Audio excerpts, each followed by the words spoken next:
The coarse grit of Thalax Prime's infamous arena wasn't merely sand, it was pulverized history, the remnants of forgotten gladiators and shattered ambitions grinding beneath Kael Rennar's worn synth leather boots.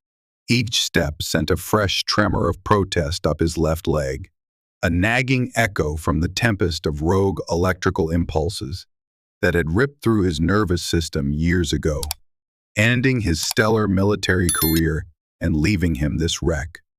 The neural storm, they'd called it, a poetically inadequate term for the chaotic surge that had fractured his synaptic pathways, stealing the effortless command he once held over kinetic energy, the very force that had earned him the fearsome moniker, Bone Breaker, of the Third Siege. That name tasted like ash in his mouth now, a bitter counterpoint to the gnawing emptiness in his belly and the parched rasp in his throat. He wasn't here chasing ghosts of glory, he was chasing survival, bartering the fading spectacle of his ruined form for basic necessities, nutrient rations, potable water, and God's willing passage off this desolate rock orbiting its indifferent twin suns. The exhibition bout scheduled for this cycle was a pathetic footnote to his legend, a low-grade spectacle against some swaggering local thug puffed up on provincial pride. Just enough credits, he hoped, to disappear again. He squinted against the merciless glare reflecting off the ferro-concrete walls of the pit. The roar of the crowd was a physical pressure, a wave of sound composed of 10,000 bloodthirsty voices anticipating violence. High above, shielded behind polarized transparee steel in the opulent governor's box, the ruling elite watched.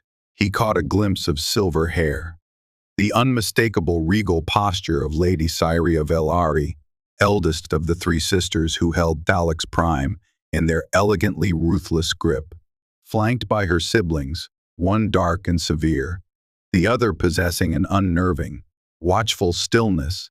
They were constellations of power in a distant galaxy, utterly removed from the dust and desperation of his reality.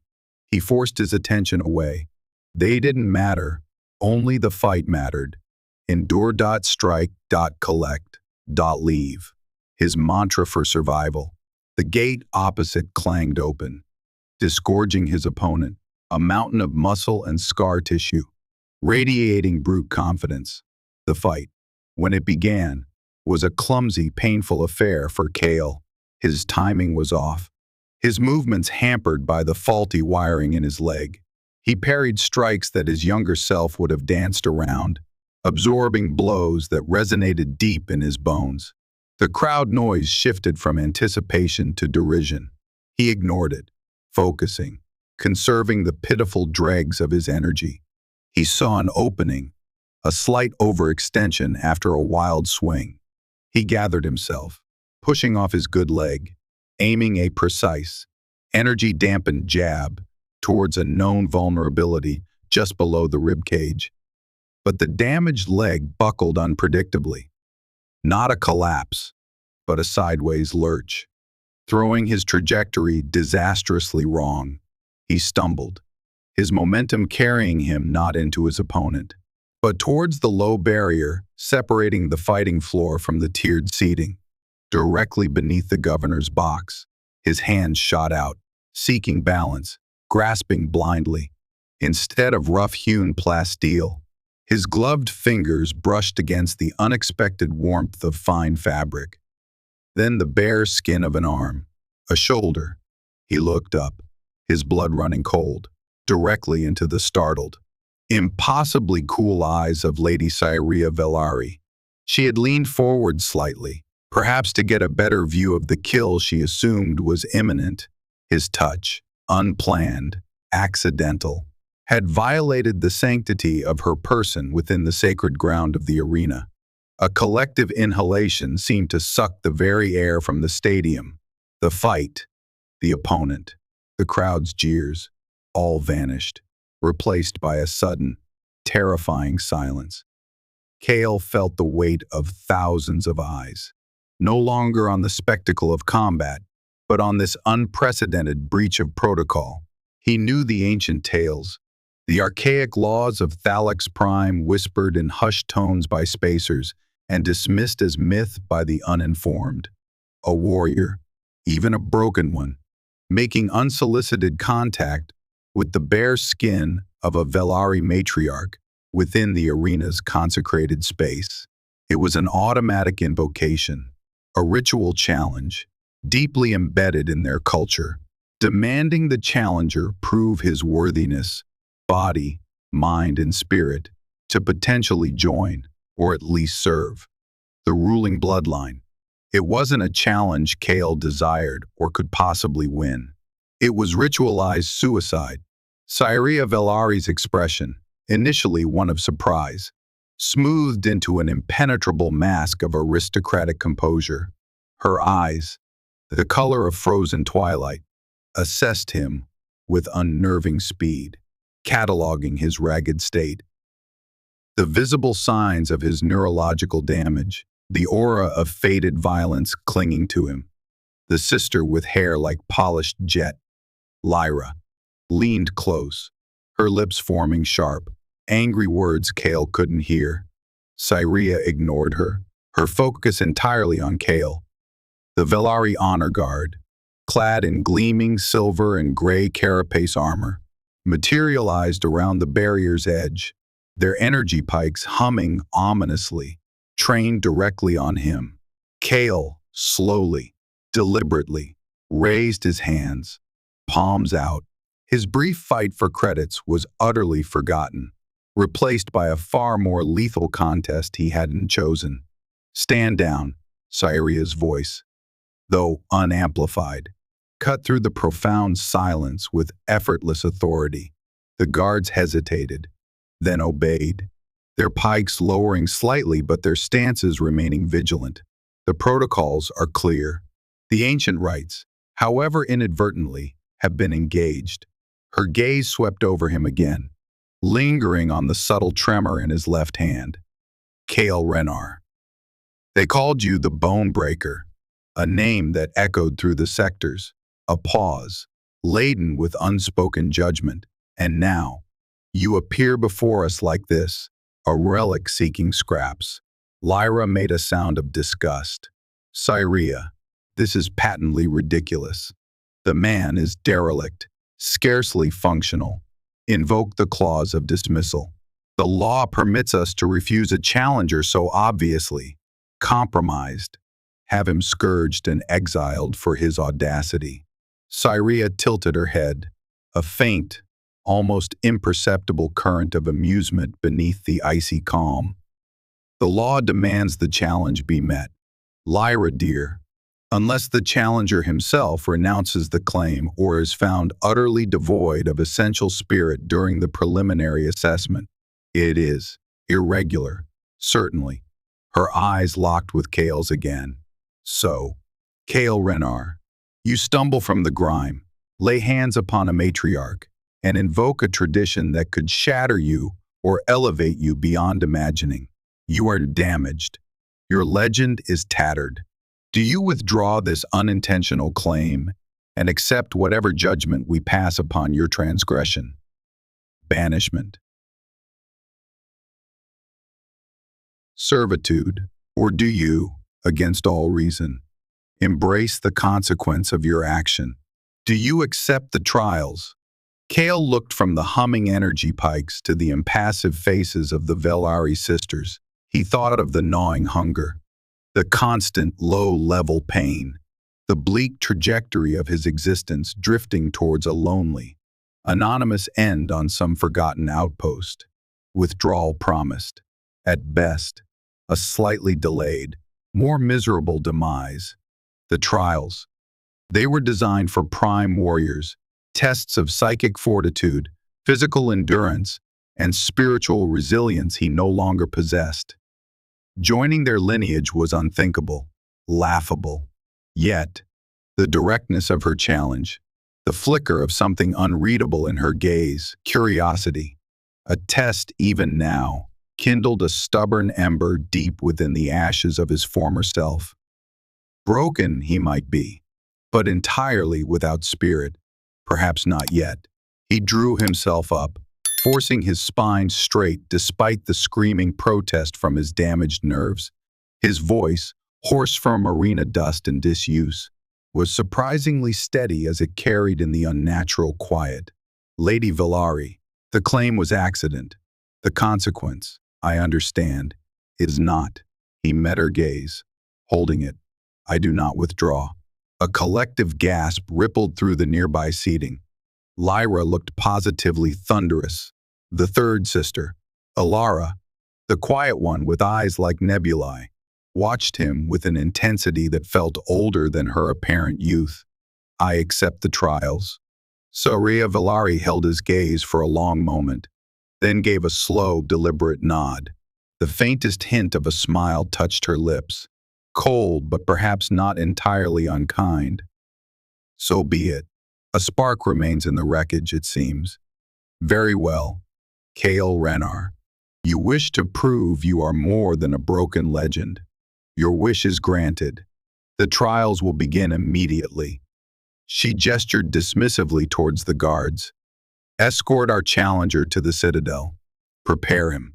As the guards moved in, forming a tight, wary cordon around him, leading him away from the stunned arena crowd and the twin suns' glare towards the imposing obsidian towers of the Vel'ari citadel that dominated the city skyline. Kael felt a strange sense of fatalistic clarity. He had traded slow decay for the near certainty of a rapid, probably painful, definitely bizarre, end. But a tiny, defiant part of him, the part that had once been the bone breaker, whispered that at least it wouldn't be dull. The path ahead was shrouded in deadly ritual, but it was, undeniably, a path. And he had just taken the first, irrevocable step. The Vel'ari Citadel was an environment designed to intimidate through sheer scale and flawless execution.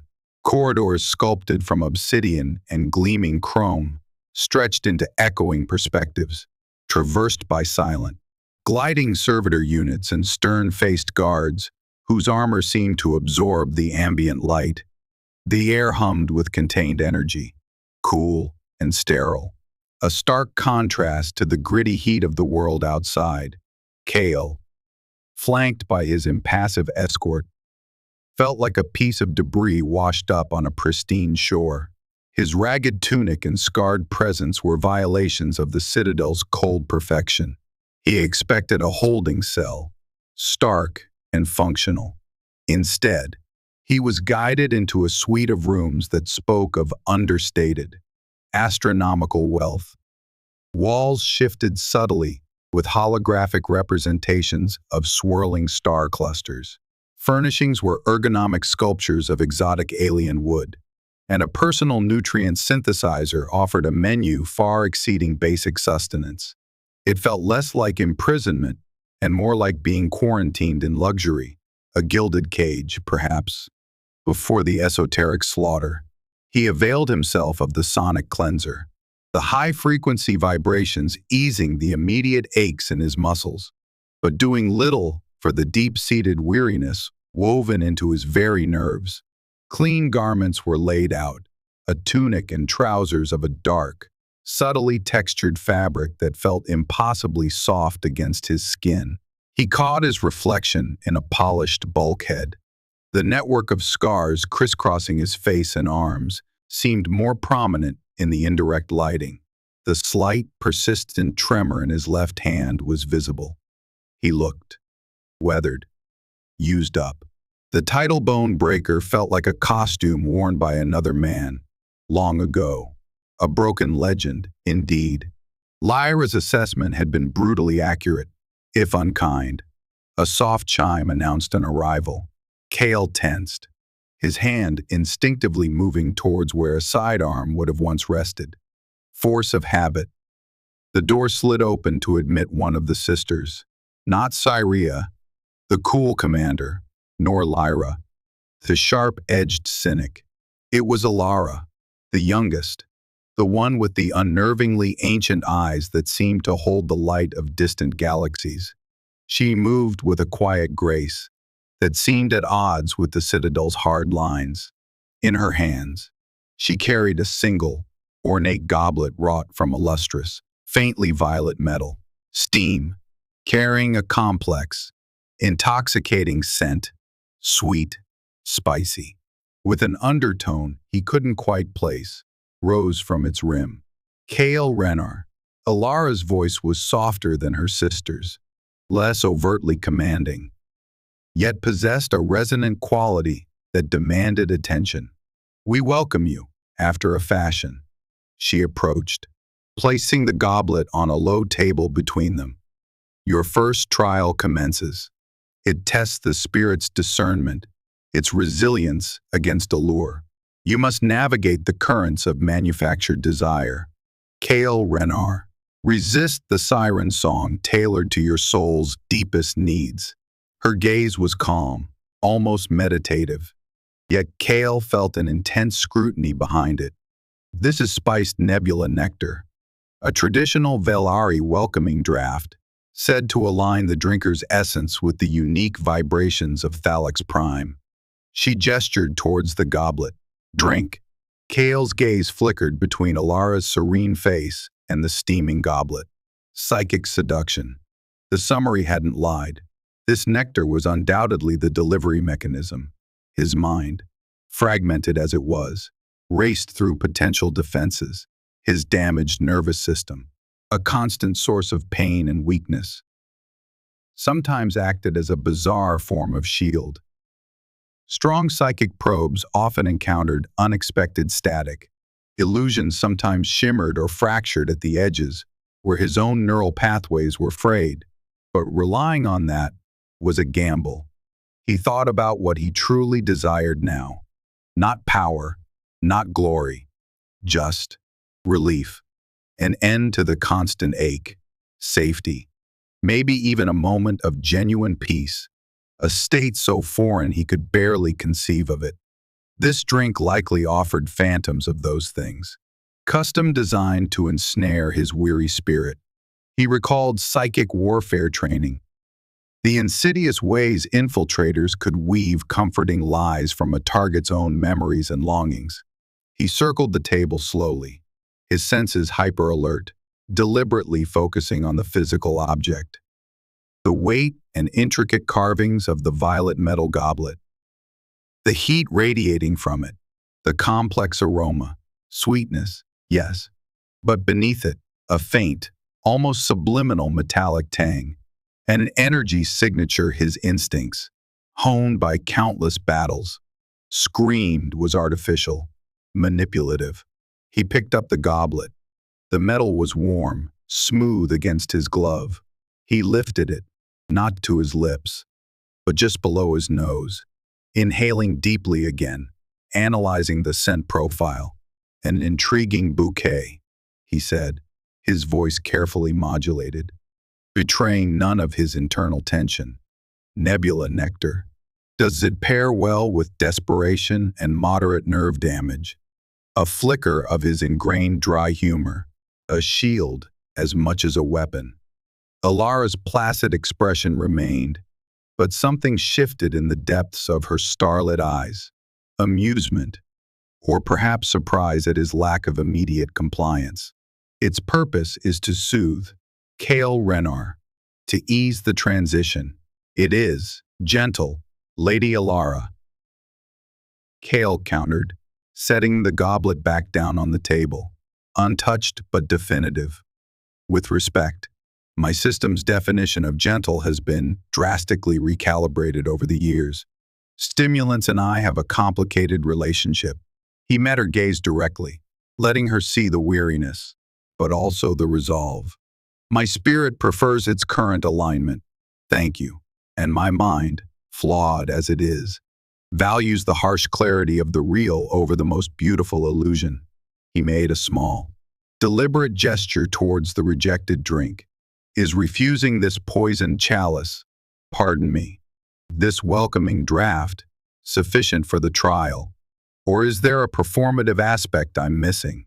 A slow, genuine smile dawned on Alara's face. transforming her from an ancient enigma into something more approachable, almost youthful. Clarity, even a harsh one. She chuckled softly, a melodious sound, a rare preference. My sisters assumed your hardships would make you grasp at any offered comfort, any illusion of solace. They misjudged the resilience that can be forged in the fires of ruin. She inclined her head, a gesture of acknowledgement. Your refusal, and the clear-eyed reasoning behind it, demonstrates the discernment we sought. You have passed the first trial. Kael Rennar. She picked up the goblet, its steam now seeming less inviting, more cloying. As she turned to leave, Kael spoke again, compelled by a need to understand the nature of the trap he had avoided. Lady Alara, hypothetically, what if I had drunk?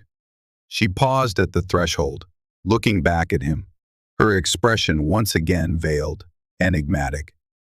You would have found paradise, Kael Rennar, a world crafted from your deepest, most secret longings.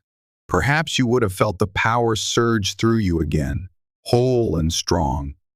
Perhaps you would have found peace, acceptance, companionship. Her voice was soft, almost hypnotic. You would have been utterly content, perfectly happy, and irretrievably lost to us and to yourself. Your spirit deemed too easily swayed by illusion. She gave a slight nod and was gone, the door whispering shut behind her, leaving Kael alone in the opulent silence, the phantom scent of decay still lingering in the air. He had survived the first hurdle, not through strength, but through a clear-eyed acceptance of his own limitations and a deep distrust of easy answers. His brokenness, it seemed, was proving to be an unexpectedly effective, if painful, shield. The second trial manifested not with quiet subtlety, but with the sharp-edged presence of Lyra Vel'ari. She arrived flanked by two stoic guards, her expression a mixture of impatience and undisguised skepticism. There was no pretense of welcome this time.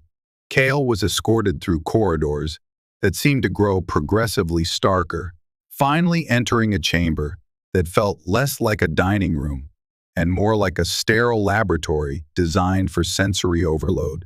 Gleaming white surfaces reflected harsh, shadowless light. In the center stood a long table, covered not with familiar foodstuffs, but with an array of bizarre, almost alarming preparations. Crystalline structures pulsed with internal bioluminescence. Gelatinous spheres quivered with disturbing sentience, and complex lattices of unidentifiable material emitted conflicting, pungent aromas. Sweetness warred with bitterness. Acrid fumes mingled with cloying floral notes. It was culinary warfare. Lyra took a seat at the far end of the table, her posture rigid, her dark eyes missing nothing. The second trial, she announced, her voice clipped and devoid of warmth. Hallucinogenic evaluation, a test of mental fortitude, sensory resilience, and the ability to maintain cognitive integrity under extreme biochemical and psychotropic assault. She gestured dismissively at the unsettling spread.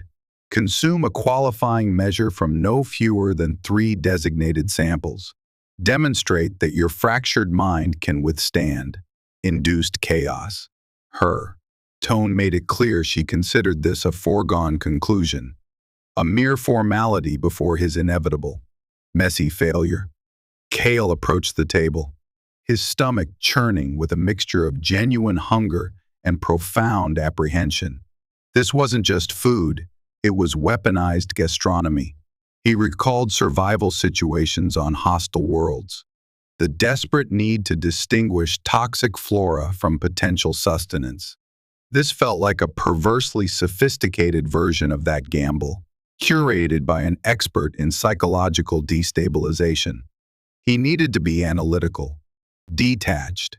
He selected his first target, a cluster of vibrating, amber-colored crystals. Carefully, he broke off a tiny shard. The texture was brittle, like glass. The taste was unexpectedly sharp, Citrus fused with ozone, leaving a tingling numbness on his tongue. Almost immediately, the ambient light in the room seemed to intensify, colors becoming unnaturally vivid, edges sharpening to an almost painful degree. He paused, breathing slowly, cataloging the effect. Mild visual distortion, heightened sensory input, manageable. He took another small piece, chewing methodically, forcing his focus onto the physical act, ignoring the sensory noise. His second choice was a pulsating, iridescent blue gel contained within a delicate, net-like structure. As it touched his tongue, it dissolved instantly, releasing an intense wave of cold that seemed to plunge down his esophagus, followed by a powerful, disorienting sensation of vertigo, as if the floor had dropped away beneath him. He gripped the edge of the table, knuckles white, anchoring himself to the solid, smooth surface. He focused on the stark geometry of the room, the unwavering lines of the walls and ceiling, forcing his inner ear to reconcile with reality. The sensation subsided, leaving a lingering nausea and a slight ringing in his ears. Again, his damaged neurology seemed to interfere, the induced effect hitting static, failing to achieve full, incapacitating disorientation. It was unpleasant, deeply so, but not overwhelming. For his third sample, he chose a small, dense cube that looked like compacted volcanic rock, but smelled faintly of overripe fruit and burnt wiring. Cutting into it revealed layers of fibrous material in shifting, unsettling colors. The taste was indescribable, a discordant symphony of sensations. It wasn't just taste and smell, it triggered fragmented, non-sequential sensory memories, the percussive shock of incoming artillery fire, the smell of ozone after a plasma discharge, the low-frequency hum of a failing warp core, the touch of rain on a world whose name he couldn't recall. It wasn't a coherent illusion, just random shards of his past experiences bubbling to the surface, jostled loose by the psychoactive compounds. It was deeply unpleasant, like listening to a dozen communication channels simultaneously. But his mind, already accustomed to dealing with internal static and fragmented signals, could process it as noise, filtering it, refusing to be drawn into the chaos. He continued methodically, selecting a fourth dish, a cloudy, viscous liquid that tasted like bitter almonds in electrical discharge, and then a fifth, a spongy, yellow mass that induced temporary auditory hallucinations, faint whispers just at the edge of hearing. With each sample, he endured the onslaught, analyzing the effects, partitioning them away from his core consciousness. He kept his breathing steady, his movements deliberate. He glanced occasionally at Lyra. Her initial expression of bored certainty had slowly transformed into one of barely concealed astonishment, mingled with frustration. He wasn't collapsing. He wasn't raving. He was simply eating, treating her sophisticated psychotropic arsenal like unusually challenging field rations. Finally, after consuming a small but representative portion of a sixth item, something that felt like biting into living tissue and induced a fleeting, irrational sense of paranoia, Kael gently pushed his utensils aside. He met Lyra's incredulous stare across the length of the table. "Lady Lyra," he said, his voice admirably steady, despite the riot of aberrant sensations still echoing through his system. "Have I consumed a sufficient quantity to satisfy the trial's requirements? Or shall I attempt the quivering purple pyramid next?" Lyra stared at him, her lips pressed into a thin line. She searched his face, undoubtedly looking for dilated pupils, uncontrolled tics, any sign of the mental disintegration she had clearly expected. Finding only a sheen of sweat on his brow and perhaps a deeper weariness around his eyes, she gave a single, sharp nod. "You have met the requirements." The admission seemed physically painful for her. "Your tolerance is anomalous, unexpected." Decades of questionable MREs and exposure to exotic alien environments tend to broaden one's palate, Lady Lyra, Kael replied.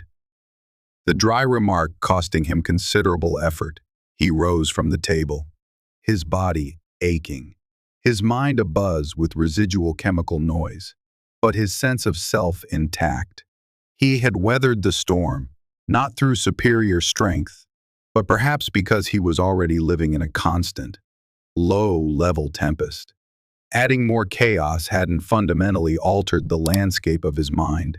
As he walked steadily from the chamber, leaving Lyra alone with her bizarre and ineffective culinary weapons, he felt another layer of the Vel'ari sisters' assumptions about him crumble away. 2 trials endured, 1 to go, and the prospect, while still daunting, no longer felt like a guaranteed execution. It felt like a continuation. The final trial took place not in a specialized chamber, but in Syria Vel'ari's personal command center, a space that seamlessly blended ancient gravitas with cutting-edge technology. Floor-to-ceiling windows offered a breathtaking panorama of Thalax Prime's capital city, a sprawling metropolis of fused stone and gleaming chrome under the dual suns. Holotanks displayed shifting tactical data and stellar cartography, while shelves lined with ancient, hand-scribed data scrolls spoke of millennia of Vel'ari rule. Syria stood before the windows, her silhouette framed against the cityscape. Lyra and Alara were present, flanking the entrance. Their roles now shifted from administrators of the trials to observers, their expressions unreadable but attentive. The atmosphere was thick with unspoken weight, the culmination of the unexpected ritual Kael had triggered. Syria turned, her twilight eyes cool and assessing. Kael Rennar, the final trial requires no artifice, no induced state. It is a trial of scrutiny, raw and direct. We must understand the core of the man who invoked our traditions. Measure the spirit that inhabits the damaged vessel. She gestured towards a single, unadorned chair positioned in the precise center of the room, exposed under the light panels and the sisters' collective gaze. Sit. Kael obeyed, feeling intensely vulnerable.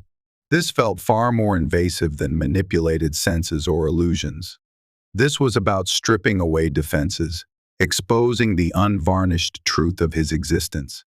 The archives tell us of the Bonebreaker, Syria began, her voice calm, measured, pacing slowly before the vast window. Hero of Cygnus X7, architect of the victory at the Third Siege, a commander whose name inspired fear and loyalty in equal measure. She stopped, facing him directly. But legends are constructs, often obscuring the flawed materials beneath. We require the truth of the man, not the myth. Tell us about the neural storm, not the medical reports. Alara has already parsed those with clinical efficiency. Tell us what it felt like, what it truly cost you. This was the heart of it. The demand for raw, painful honesty. Kael hesitated, the ingrained habit of burying the trauma, the shame of his diminished capacity, warring with the understanding that evasion would mean failure. He looked into Syria's eyes, searching for judgment, finding only an unwavering expectation of truth. He thought of the previous trials, how his weaknesses had paradoxically shielded him. Perhaps vulnerability, openly acknowledged, was the only key to this final lock. He took a deep, steadying breath, the recycled air suddenly feeling thin. It cost connection, he began, his voice low, roughened by memory. The storm wasn't just pain, though gods know there was pain. It was chaos. Like the universe decided to rewire my brain with faulty components during a lightning strike. The power, the kinetic control, that was the obvious loss. But it was more insidious. He flexed his left hand. The tremor, a visible punctuation mark. It's the signals that misfire, the thoughts that stutter, The moments where my own body doesn't obey, where the link between intent and action phrase. He met Cyria's gaze. Certainty. That's what it cost. The absolute certainty of command, of self. How can you lead fleets when you can't guarantee your hand won't shake at the critical moment? How can you trust your judgment when your own perceptions flicker? He made a gesture encompassing himself. The bone breaker operated on instinct backed by flawless control. When that control shattered, the instinct remained, but it was trapped inside unreliable hardware. I became Kael Rennar, a man trying to manage his own internal malfunctions. Lyra stepped forward slightly, her expression sharp, analytical. And the third siege. The official histories laud your strategy, but mention significant collateral damage justified by strategic necessity. A cold assessment. What does the man managing his malfunctions call it now? Kael didn't flinch from her challenging stare. Necessary brutality, he answered honestly. War isn't clean, Lady Lyra. The siege was a grinder. We were outnumbered, outgunned. Holding the line required sacrifices, hard choices that saved millions but doomed thousands. I gave those orders. I sent soldiers, good soldiers, to their deaths to buy time, to secure objectives. He paused. The memory still raw. The legend focuses on the victory. The man remembers the faces of those who didn't see it. That damage isn't neurological. It's deeper. And the storm didn't touch it. Ilara moved closer, her starlit eyes seeming to probe beyond his words. You accepted these trials, Kael Rennar, an act bordering on suicidal, given your state. Survival instinct alone doesn't fully explain it. What else drove you? Defiance, a desperate gamble, or something more? Kael considered her question, searching for the truth within himself. It wasn't simple defiance. It wasn't a calculated gamble. The odds were too skewed. It was something more elemental, perhaps. A refusal, he said slowly, finding the words. A refusal to be defined solely by what I've lost. A refusal to accept that broken means. Finished. He met Ilara's gaze. Maybe it was a need to prove, if only to myself, that there's value beyond the legend, that even damaged components can still contribute to the whole.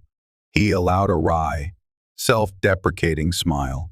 And, as I believe I mentioned, the alternative options presented in the arena lacked long-term appeal. Cyria moved towards him then, stopping directly in front of his chair, close enough that he could feel the faint coolness radiating from her. She studied him with an unnerving intensity, her gaze seeming to peel back layers of scar tissue and resilience. He felt utterly exposed, his failures, his regrets, his stubborn flicker of endurance laid bare. He braced for the verdict, the dismissal. Instead, she reached out, her movement precise, echoing his accidental contact but reversing the dynamic. Her ungloved fingers, cool and smooth, gently brushed against his cheek, tracing the jagged line of an old plasma burn near his temple. The unexpected touch sent a jolt through him, not pain, not psychic intrusion, but simple, startling human contact. It grounded him in the reality of the moment. Her touch was firm, deliberate, yet held an undercurrent of something that might have been compassion, or perhaps just intense curiosity. He didn't pull away.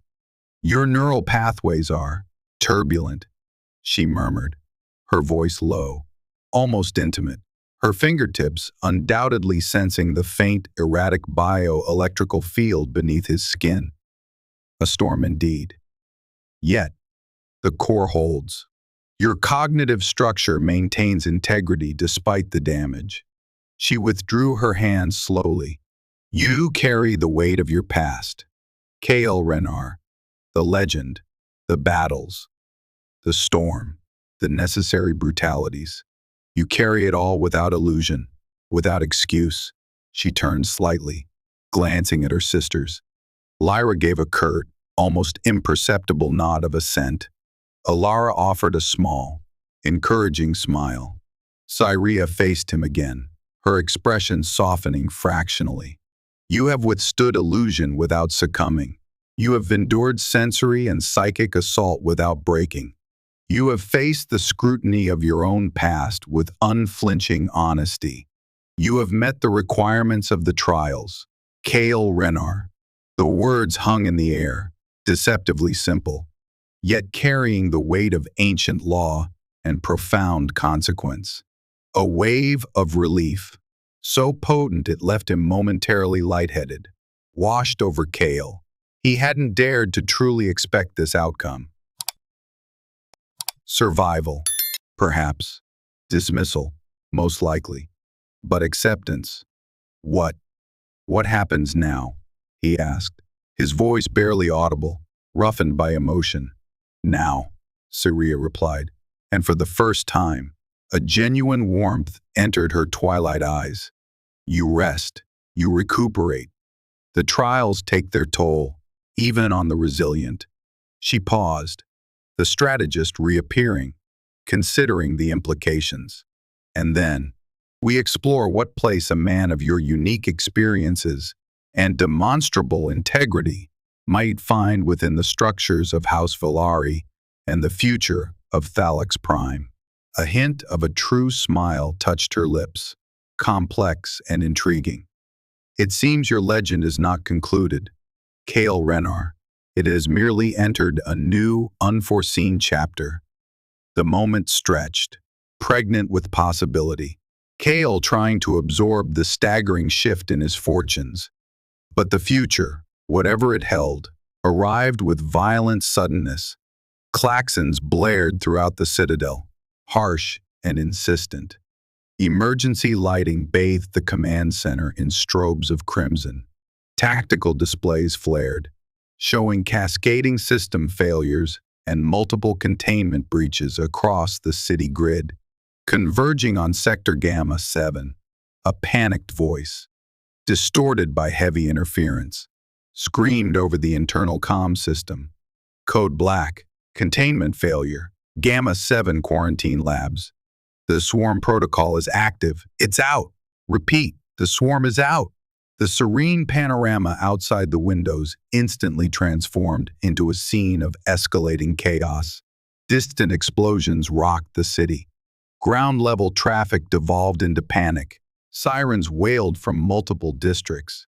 Cyria's face hardened into a mask of cold command, the brief warmth vanishing, replaced by the weight of imminent catastrophe. Lyra moved with lethal speed, drawing twin energy pistols from concealed holsters, her eyes scanning the displays for threat vectors. Alara's hands flew over a holographic interface, her eyes glowing with faint internal light as she tried to access compromised networks, her expression grim. The swarm. Cyria breathed, the name itself carrying a chilling weight. Project Chimera, the biointegration weapon system from the Forbidden Labs. Techno-organic adaptable design to convert. Her voice was tight with controlled horror. We believed it neutralized, permanently contained after the incident. Containment fields are collapsing system-wide, Alara reported, her voice strained. Multiple replication epicenters detected. It's propagating exponentially. Network intrusion confirmed. Something bypassed the primary failsafes. Lyra swore, checking her weapons charge. How? That sector was triple sealed. Sabotage. Has to be. Analysis later. Cyria snapped, her authority absolute even in crisis. Protocols dictate Citadel lockdown. Priority civilian evacuation to designated safe zones. Lyra.coordinate internal defense grid activation. Alara. Secure primary comms. Override local networks. Direct evacuation efforts. Her gaze locked onto Kael, who had instinctively pushed himself out of the chair, the ingrained reflexes of a lifetime of combat overriding his trial-induced fatigue and the lingering aches. Rennar, you understand asymmetrical warfare. You know what happens when containment fails on this scale. Kael's mind, though battered, kicked into high gear. The swarm. He'd encountered fragmented intel during the Outer Rim conflicts. Not a species, but a manufactured plague. Self-replicating nanotechnology merged with hyper-aggressive biological components. It consumed, converted, and absorbed both organic life and technology, turning entire ecosystems, entire cities, into extensions of its grotesque, singular consciousness. This wasn't just a breach, it was potentially a planet-level extinction event. We need the Nexus, Kael said immediately, his voice regaining the crisp edge of command. The primary control node, the queen if it functions like hive insects. Take out the central intelligence. The swarm collapses. Network integrity is compromised, Alara replied. Frustration etched on her face as interference patterns scrolled across her display. We can't get a lock on the primary biomass concentration. The swarm is actively corrupting data streams, masking its core. Kael looked out at the spreading chaos. Dark, skittering shapes, disturbingly fast and unnatural, were already visible in the lower city levels, overwhelming local enforcers. Panic was a tangible wave rolling through the metropolis. His brief moment of acceptance, of potential future, felt like a cruel joke. Yet, the instincts remained. Analyze, adapt, act. There might be another way, he said, an idea sparking. Born of half-remembered technical briefings and desperation. My old weapon, the Star Divider. It wasn't just kinetic amplification. It functions based on resonant frequencies, designed specifically to disrupt cohesive energy fields and complex networked systems. He looked directly at Cyria. The Vel'ari confiscated it upon my arrival. Standard procedure for unsanctioned high-energy artifacts. Cyria didn't hesitate. The ancestral vaults, sub-level 14. Lyra, establish a fallback command point here. Secure the matriarchal core. Ilara, continue attempts to isolate the swarm network. Direct essential personnel to hardened shelters. She met Kael's gaze, a silent understanding passing between them. Rennar, with me. Now. There was no time for further discussion. Cyria moved with the fluid efficiency of a seasoned commander, Kael following closely, adrenaline temporarily silencing the protests of his damaged leg. The Citadel corridors were no longer pristine and silent. Red lights flashed, alarms blared, and the air tasted metallic with ozone. Guards rushed past, weapons ready, shouting orders. The distant sounds of combat, energy weapon discharges, explosive impacts, and unnerving. Chitinous screeching grew steadily louder. The swarm wasn't just in the city, it was already infiltrating the Citadel's lower levels. They reached the massive, meters-thick blast doors of the ancestral vaults. Cyria slammed her palm onto a bioscanner, then rapidly manipulated a holographic lock sequence that shimmered in the air. With a groan of protesting mechanisms, the immense doors ground open, revealing rows upon rows of stasis fields and shielded alcoves containing millennia of Vel'ari history, artifacts of power, forbidden technologies, weapons from forgotten wars. Cyria navigated the aisles with unerring certainty, stopping before one specific, heavily shielded niche. Inside, suspended in a shimmering containment field, rested the Star Divider. It looked deceptively simple, almost elegant. Not a blade, nor a firearm. It resembled a complex, asymmetrical tuning fork crafted from a psycho-resonant crystalline alloy that seemed to absorb and faintly refract the ambient light. humming with a barely contained internal energy. It was designed to interface directly with a wielder capable of precise bioenergetic manipulation, focusing and amplifying their intent into devastating waves of targeted resonance, capable of destabilizing shields, disrupting energy networks, or, as Kael knew too well, shattering bone and tearing through armor.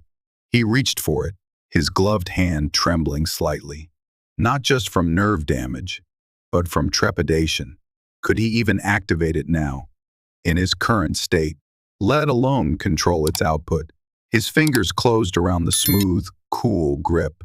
For a heart-stopping moment, nothing happened. The alloy felt inert, dead. Then, a faint, hesitant thrum vibrated up his arm, like a sleeping beast stirring.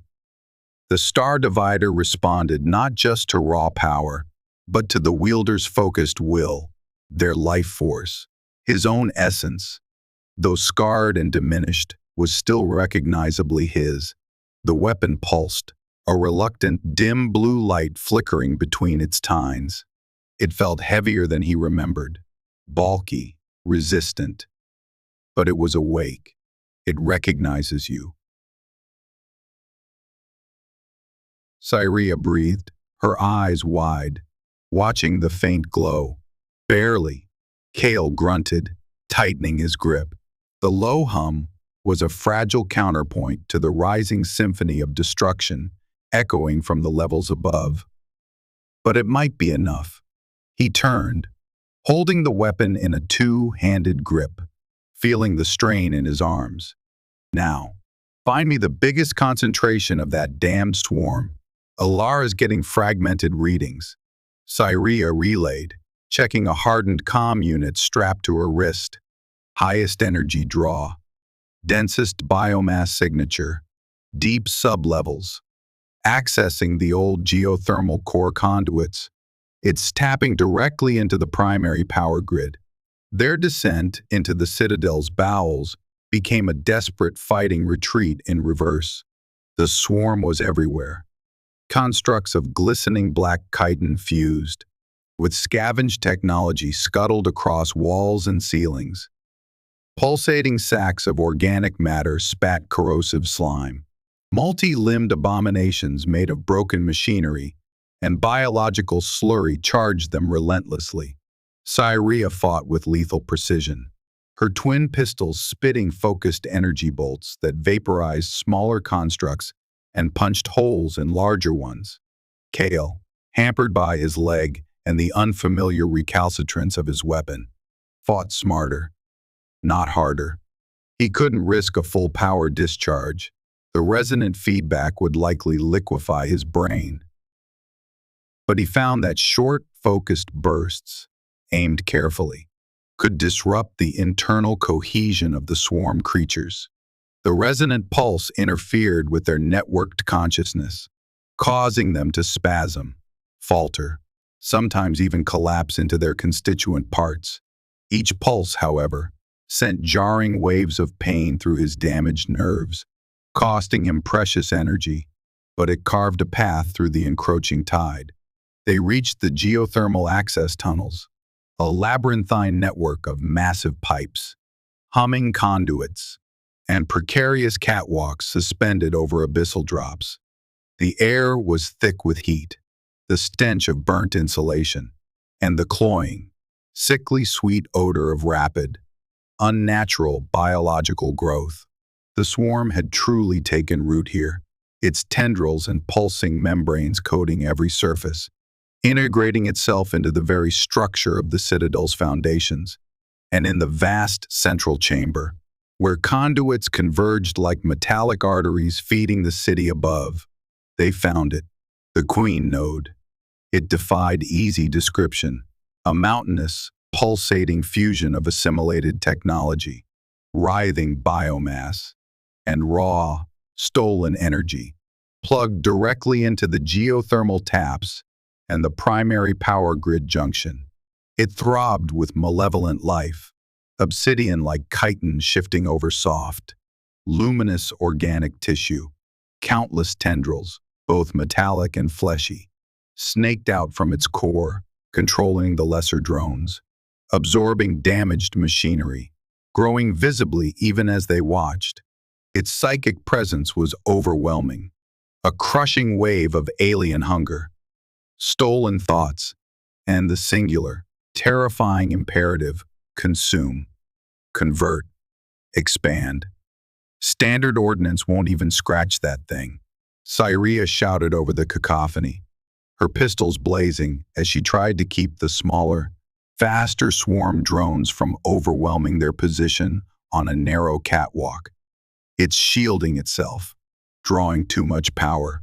Kael looked from the monstrous node to the star divider, humming reluctantly in his grip. He felt the immense energy pouring into the swarm queen, felt its network spreading like a cancer through the citadel. There was only one way, not precision strikes, not disruption, annihilation. He would have to pour every last iota of his will, his remaining life force, his pain, his defiance, everything, into the star divider and overload it, triggering a catastrophic resonant cascade focused directly on the node. The feedback would be absolute. It wouldn't just burn him out, it would likely unravel him at a subatomic level. A final, desperate act, not for glory, not even for survival, for an ending, just not the swarm's ending. "Cyria!" he yelled, his voice barely audible above the roar of the node and the shriek of the weapon. "Get back! Now!"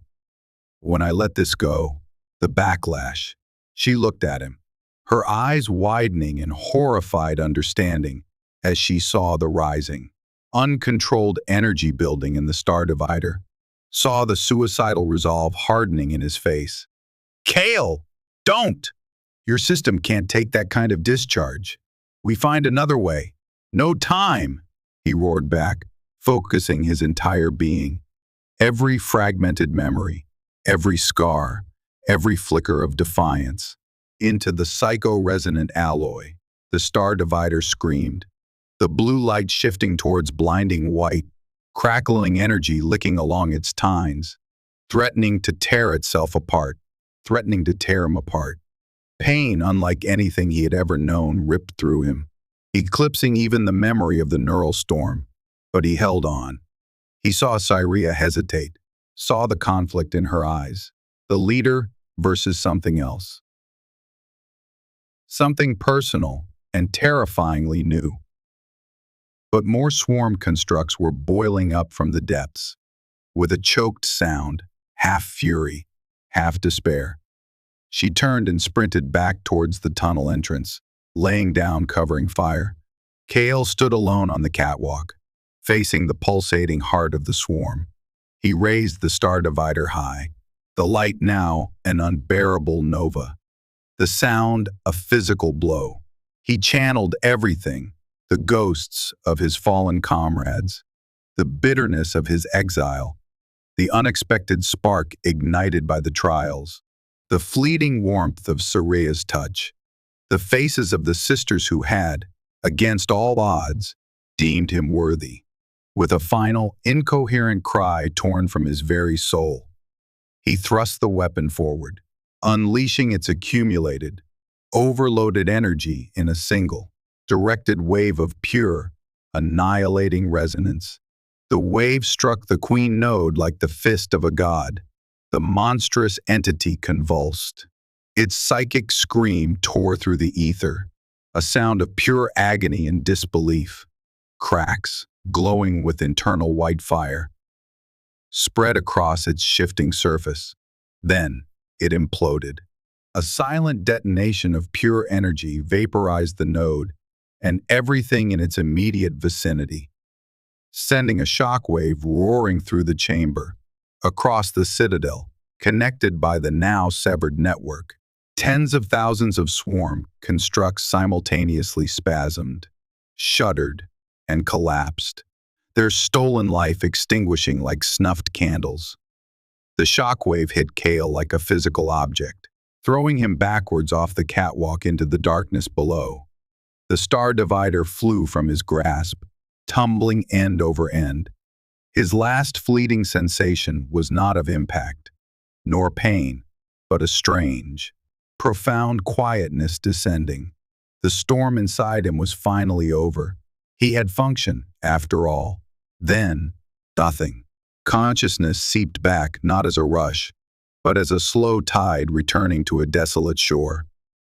Fragments of sensation drifted, a feeling of warmth, like gentle sunlight, distant. Murmuring voices weaving in and out of focus. The phantom ache of injuries both old and new. The lingering resonance of the Star Divider's final, self-destructive cry echoing in his very cells. He felt adrift in a void, his sense of self attenuated, stretched thin. Oblivion beckoned, a welcoming silence promising release from the long struggle. But something else intruded, a complex, harmonious presence, not a single entity, but three distinct signatures braiding together, the cool focus of twilight ice, the flowing luminescence of starlight, the sharp precision of polished obsidian. It wasn't language, but direct neural contact, impossibly gentle yet undeniably powerful.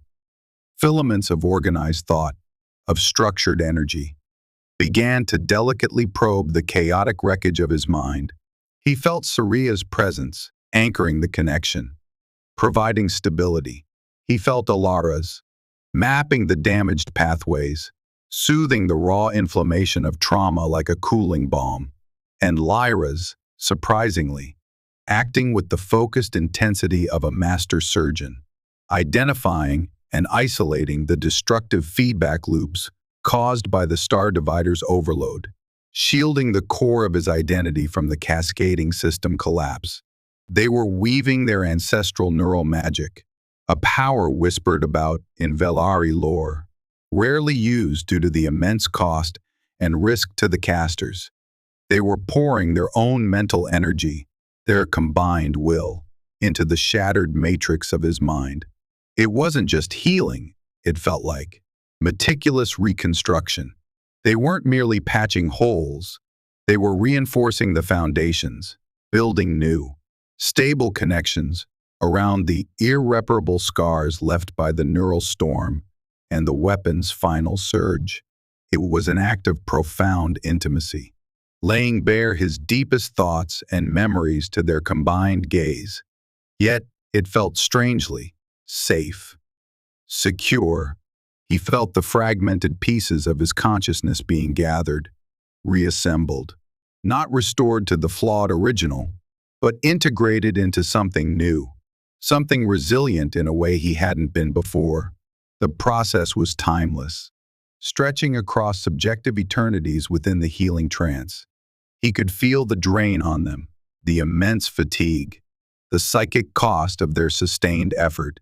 Yet their combined focus never wavered. They held him, a bulwark against the final darkness. Full awareness returned slowly, like surfacing from immense depths. He was lying on a diagnostic biobed, the air filled with the soft hum of advanced medical monitors. Natural light, filtered and soft, streamed through a tall window. He sat up cautiously. The chronic tremor in his hand was gone, not masked, but absent. The deep, grinding ache in his leg had receded to a dull throb, more memory than present pain. He flexed his fingers, marveling at the smooth, responsive movement. He reached out with his mind, probing the familiar landscape of his own consciousness.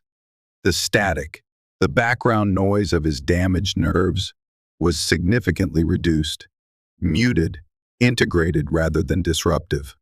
The scars remained, indelible marks of his history, but they no longer felt like active impediments. His thoughts felt clearer, sharper, his focus more acute than it had been in years. He wasn't the bone breaker magically restored. The raw, overwhelming power was still gone, perhaps forever, but he felt functional, integrated, whole in a way that transcended mere physical repair.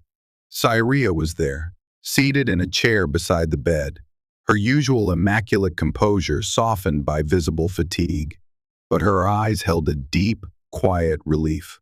Lyra and Alara stood near the doorway, their customary positions subtly altered. A new layer of understanding, of shared ordeal, connecting them. Kael. Cyria's voice was soft, carrying a hint of wonder. He met her gaze, the complex emotions swirling within him difficult to articulate. You rebuilt me. The words felt inadequate to encompass the magnitude of what they had done. You neutralized the swarm. Kael Rennar. Ilara corrected gently, stepping forward. An act that saved Thalax Prime from assimilation. We merely ensured the architect of that victory did not pay the ultimate price. Lyra offered a small, almost imperceptible nod. Yet the respect in her dark eyes was unmistakable, hard-earned and absolute. Your sacrifice warranted intervention. House Vel'ari acknowledges its debt. Kael looked down at his hands, truly feeling the steady strength in them, the quiet connection between mind and muscle. He felt the faint, residual traces of the sisters' neural energies intertwined with his own, a lingering resonance of the profound connection they had forged in the healing crucible. He looked back at Cyria, seeing past the leader, past the matriarch, to the woman who had anchored the delicate, dangerous magic that had pulled him back from the brink. The calculating strategist was still there, but now tempered by something warmer, something forged in the heart of crisis. What happens now? He asked again.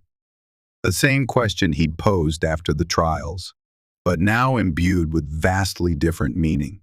A universe of possibility opening where before there had been only uncertainty. Cyria rose and came to stand beside the biobed. She didn't touch him, yet he felt her presence as a tangible warmth, a steadying force. Now, Kael Rennar, you complete your recovery. The physical restoration is remarkable, thanks to Alara's skill, but the neural integration requires adjustment.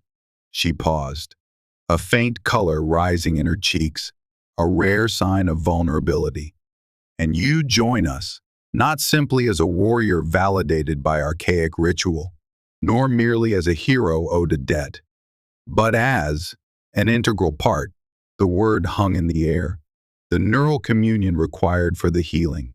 It was revealing, of compatibility, of shared resonance, of potential.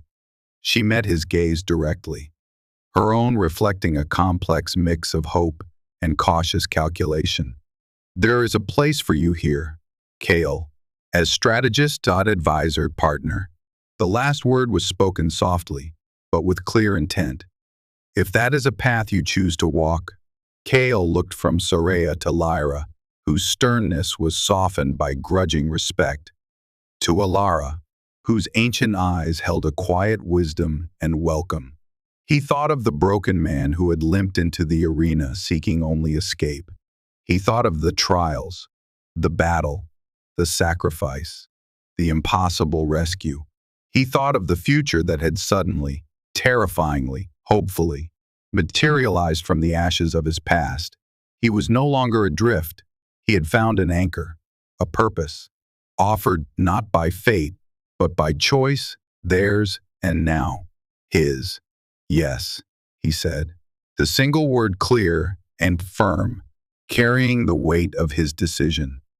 The acceptance of this new, unforeseen chapter. Yes, I choose that path.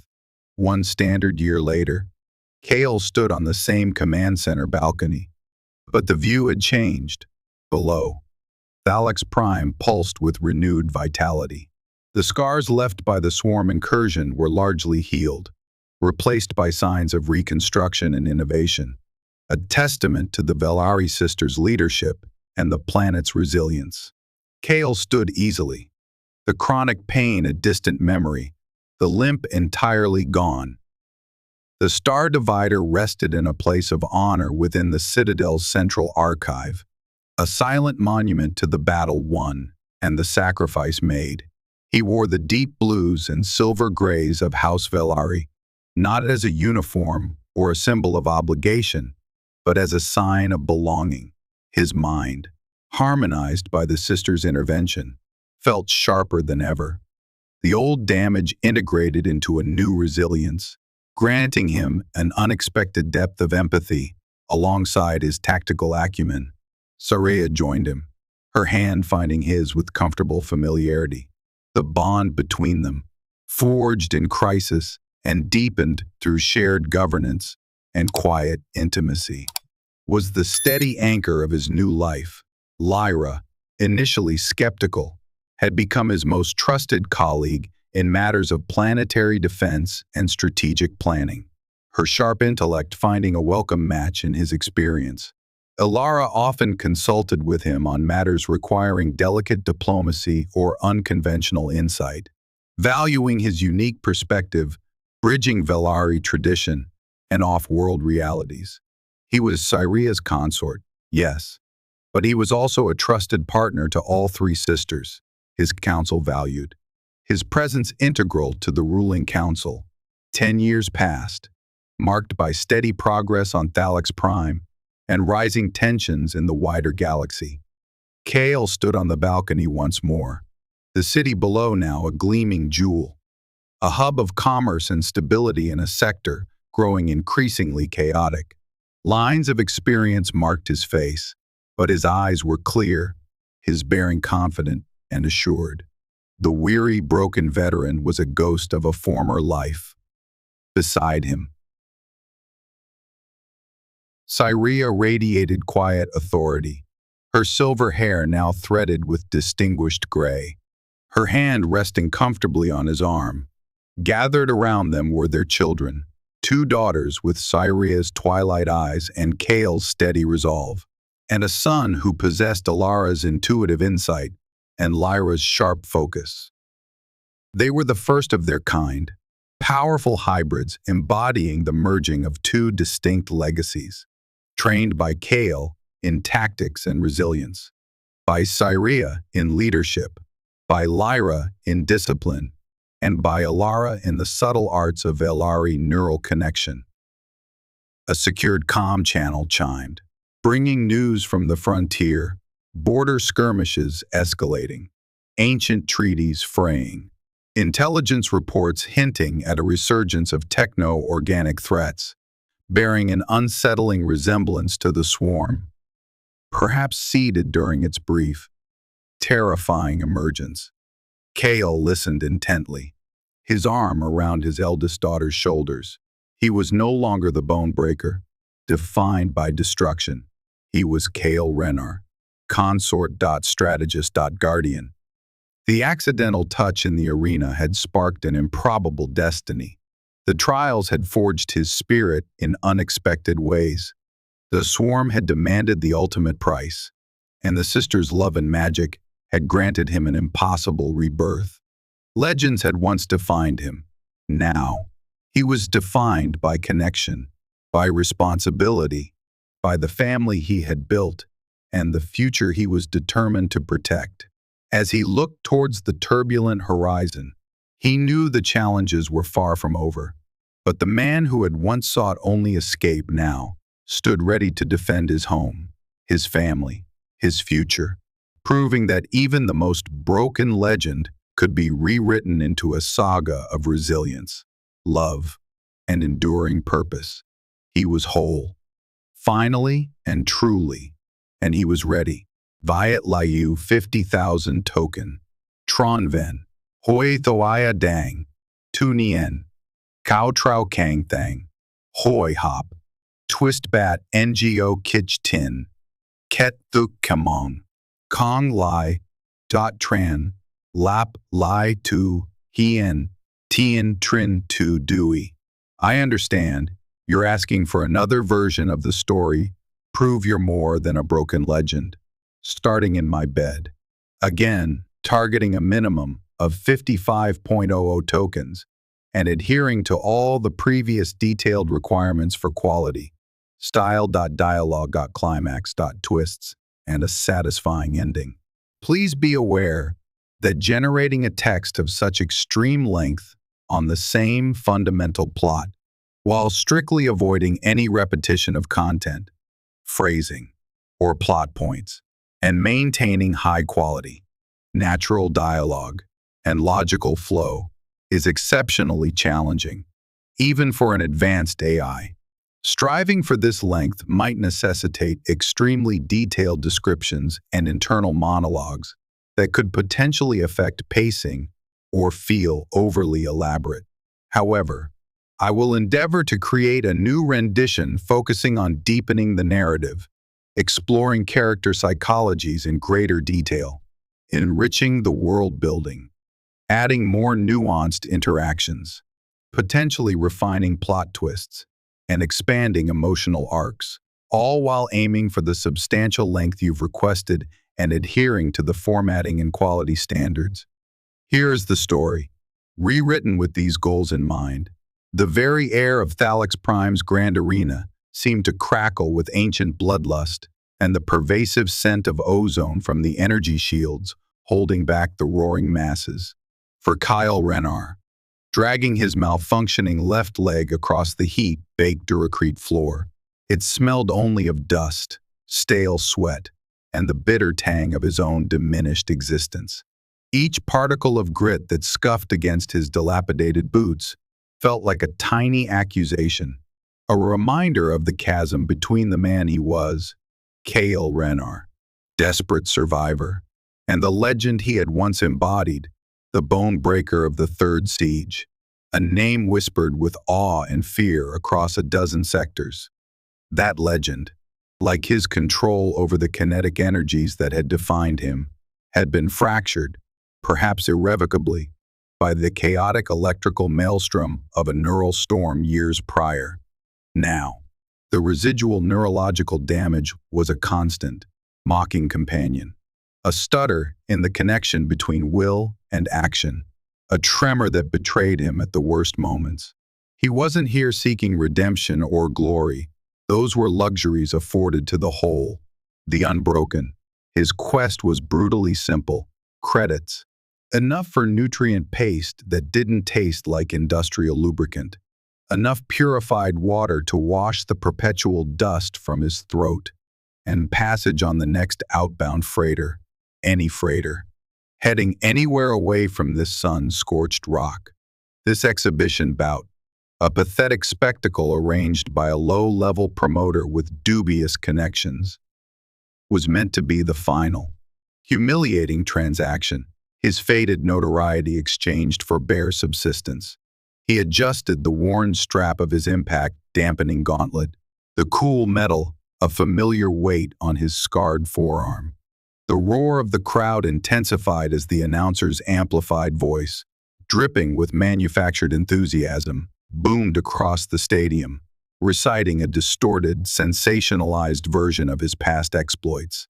Kael tuned it out, focusing his attention, what remained of its sharp edge, on the opposite gate from which his opponent, some local behemoth fueled by territorial pride and synthetic muscle enhancers, would emerge.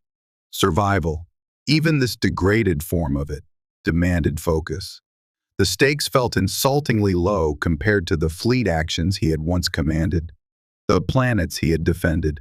Yet failure here meant slow starvation or indenture, fates arguably worse than a quick death in combat. Then, a subtle shift in the energy field surrounding the governor's box, high above the arena floor, snagged his attention. Figures moved behind the polarized shield, settling into their privileged vantage points.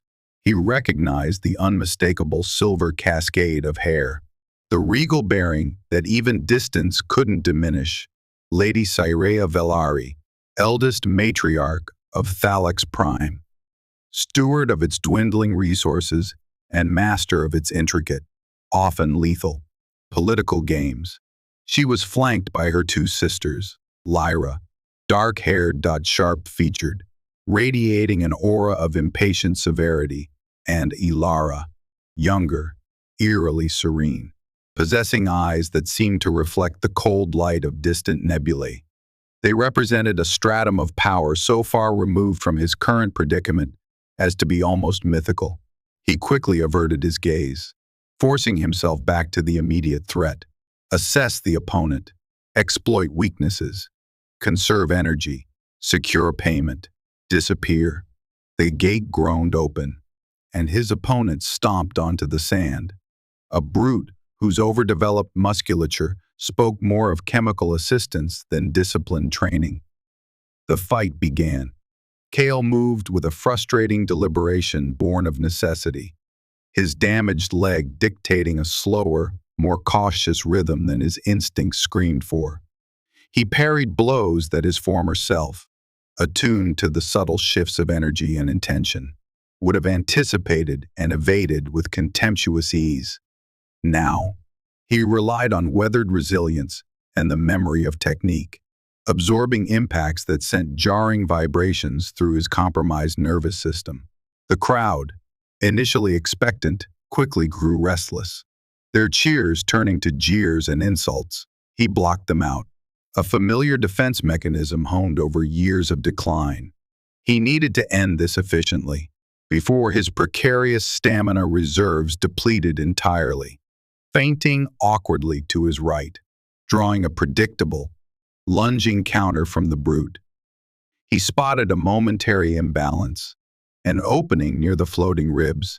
He committed, channeling what little focused energy he could muster into a targeted strike, aiming for a nerve cluster that should, theoretically, incapacitate, but his body, his traitorous body, chose that precise moment to betray him. The damaged leg didn't collapse, but spasmed, a sudden, involuntary lateral shift that sent him stumbling, his intended strike missing wildly.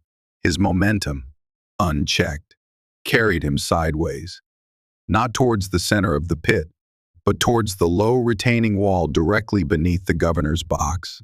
His hand flew out, desperately seeking purchase on the rough wall surface to arrest his fall. Instead, his gloved fingers encountered something unexpectedly yielding, the fine weave of expensive fabric, then the shocking, electric warmth of bare skin. He looked up, horrified, his breath catching in his throat, into the wide, startled eyes of Lady Vel'ari. She had leaned forward over the railing, perhaps observing his anticipated defeat with detached interest. His accidental fumbling touch had grazed her exposed shoulder. A silence fell over the vast arena, so sudden and profound it felt like a physical blow. The fight, the opponent, the roaring crowd all ceased to exist. Every eye, every sensor, every iota of attention in that massive space converged on the point of illicit contact. Kael froze, a unique dread, cold and sharp, piercing through the fog of his weariness.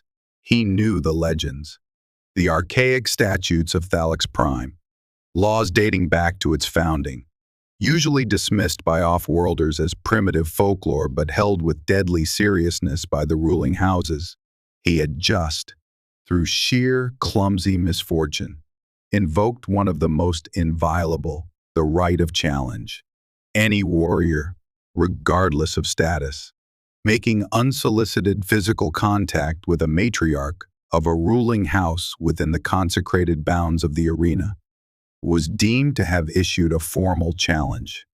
Not a simple duel, but a profound test of worthiness, a demand to undergo trials designed to assess their fitness, physical, mental, spiritual, to potentially serve, or even join the matriarch's lineage. It was an insane, anachronistic death trap. Vel'ari's initial surprise hardened instantly into an expression of glacial composure, her twilight-hued eyes narrowing as she took in his disheveled state, the obvious signs of his physical compromise, the faint, lingering aura of old battles clinging to him like grave dust. Lyra hissed something sharp and venomous into Cyrea's ear, her face a mask of outrage. Alara simply watched Kael, her unnerving gaze seeming to penetrate deeper than mere physical appearance. The silver and gray-clad honor guard surrounding the box reacted instantly, energy pikes snapping up, their tips glowing with lethal potential, all aimed squarely at Kael. He instinctively raised his hands, palms outward, a universal gesture of non-aggression that felt utterly futile in the face of triggered ancient law. Hold position, Syria's voice, calm yet carrying absolute authority, sliced through the stunned silence. The guards froze, their pikes unwavering but holding fire. The protocols are ancient, but they are binding. Contact was made. The right is invoked. Her gaze swept over Kael again. A clinical assessment. Kael Rennar, once the bone breaker, whose tactical brilliance reshaped the outcome of the siege. Now, she let the sentence hang, the implication clear, reduced to this. Lyra stepped forward, her voice tight with fury. Syria, this is beyond farce. The right assumes a challenger of substance, not flotsam. He is clearly incapacitated, barely coherent. Invoke the matriarch's prerogative of dismissal. The law allows, even demands. We reject a challenger so fundamentally unworthy. Let the guards take him. A public flogging and exile would be generous. Syria tilted her head, considering Kael not as a threat, but as an anomaly, a glitch in the predictable order, a faint, almost imperceptible smile touched her lips, cold as starlight on ice. The prerogative exists. Lyra, as does the challenger's right to face the preliminary assessment, unless he himself renounces the claim. She addressed Kael directly, her voice resonating in the unnatural quiet. So, Kael Rennar, fate, or your own clumsiness, has placed you in this precarious position. You stand before us, a shadow of your former self, having triggered a process that promises either elevation beyond imagining or utter destruction. Do you recognize the folly of this accidental challenge? Do you withdraw and submit yourself to our judgment for the offense? Or do you possess some lingering ember of the spirit that earned you your fearsome reputation? Do you accept the trials? Kael's mind raced, weighing the options. Submission meant, at best, humiliation and exile. Penniless and marked as an oath-breaker. More likely, given Lyra's undisguised hostility, it meant a swift, painful end at the hands of the honor guard. The trials, they were legendary, designed to break even prime warriors psychically and physically. For him, in his current state, they were tantamount to suicide, joining the Vel'ari, utterly preposterous. Yet, her question hung in the air. Some lingering ember of the spirit was there. He looked at the humming pikes, then at the indifferent dust of the arena floor that promised only continued misery. Acceptance was insane, but withdrawal felt like surrender, not just to the Vel'ari, but to the brokenness that had defined him for so long. Perhaps this was the final, absurd test. He straightened his shoulders, ignoring the sharp protest from his spine. He met Syria's unwavering gaze, his voice, raw and strained, carried across the silent space. Lady Vel'ari. The contact was unintentional. The invocation, accepted. He saw Lyra's eyes flash with fury, saw Alara lean forward slightly, her strange eyes widening almost imperceptibly. I do not withdraw. He held Syria's gaze, pouring the last dregs of his resolve into the words. I accept the trials. A collective sigh, part disbelief, part excitement, whispered through the crowd nearest the box. Syria Vel'ari regarded him for a long, silent moment, her expression unreadable. Then, she gave a slow, deliberate nod. Courage. Or perhaps merely the desperation of a man with nothing left to lose. Either way, the rite proceeds. The faint cold smile returned. Very well, Kael Rennar. You seek to prove yourself more than a forgotten echo. Your trials shall provide that opportunity, or confirm your obsolescence. She gestured to the waiting guards. Escort the challenger to the citadel spire. Prepare him, according to Protocol 7.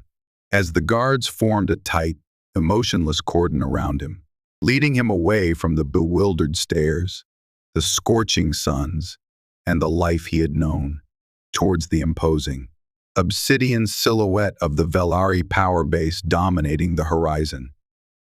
Kael felt a chilling sense of having stepped off a cliff into an unknown abyss.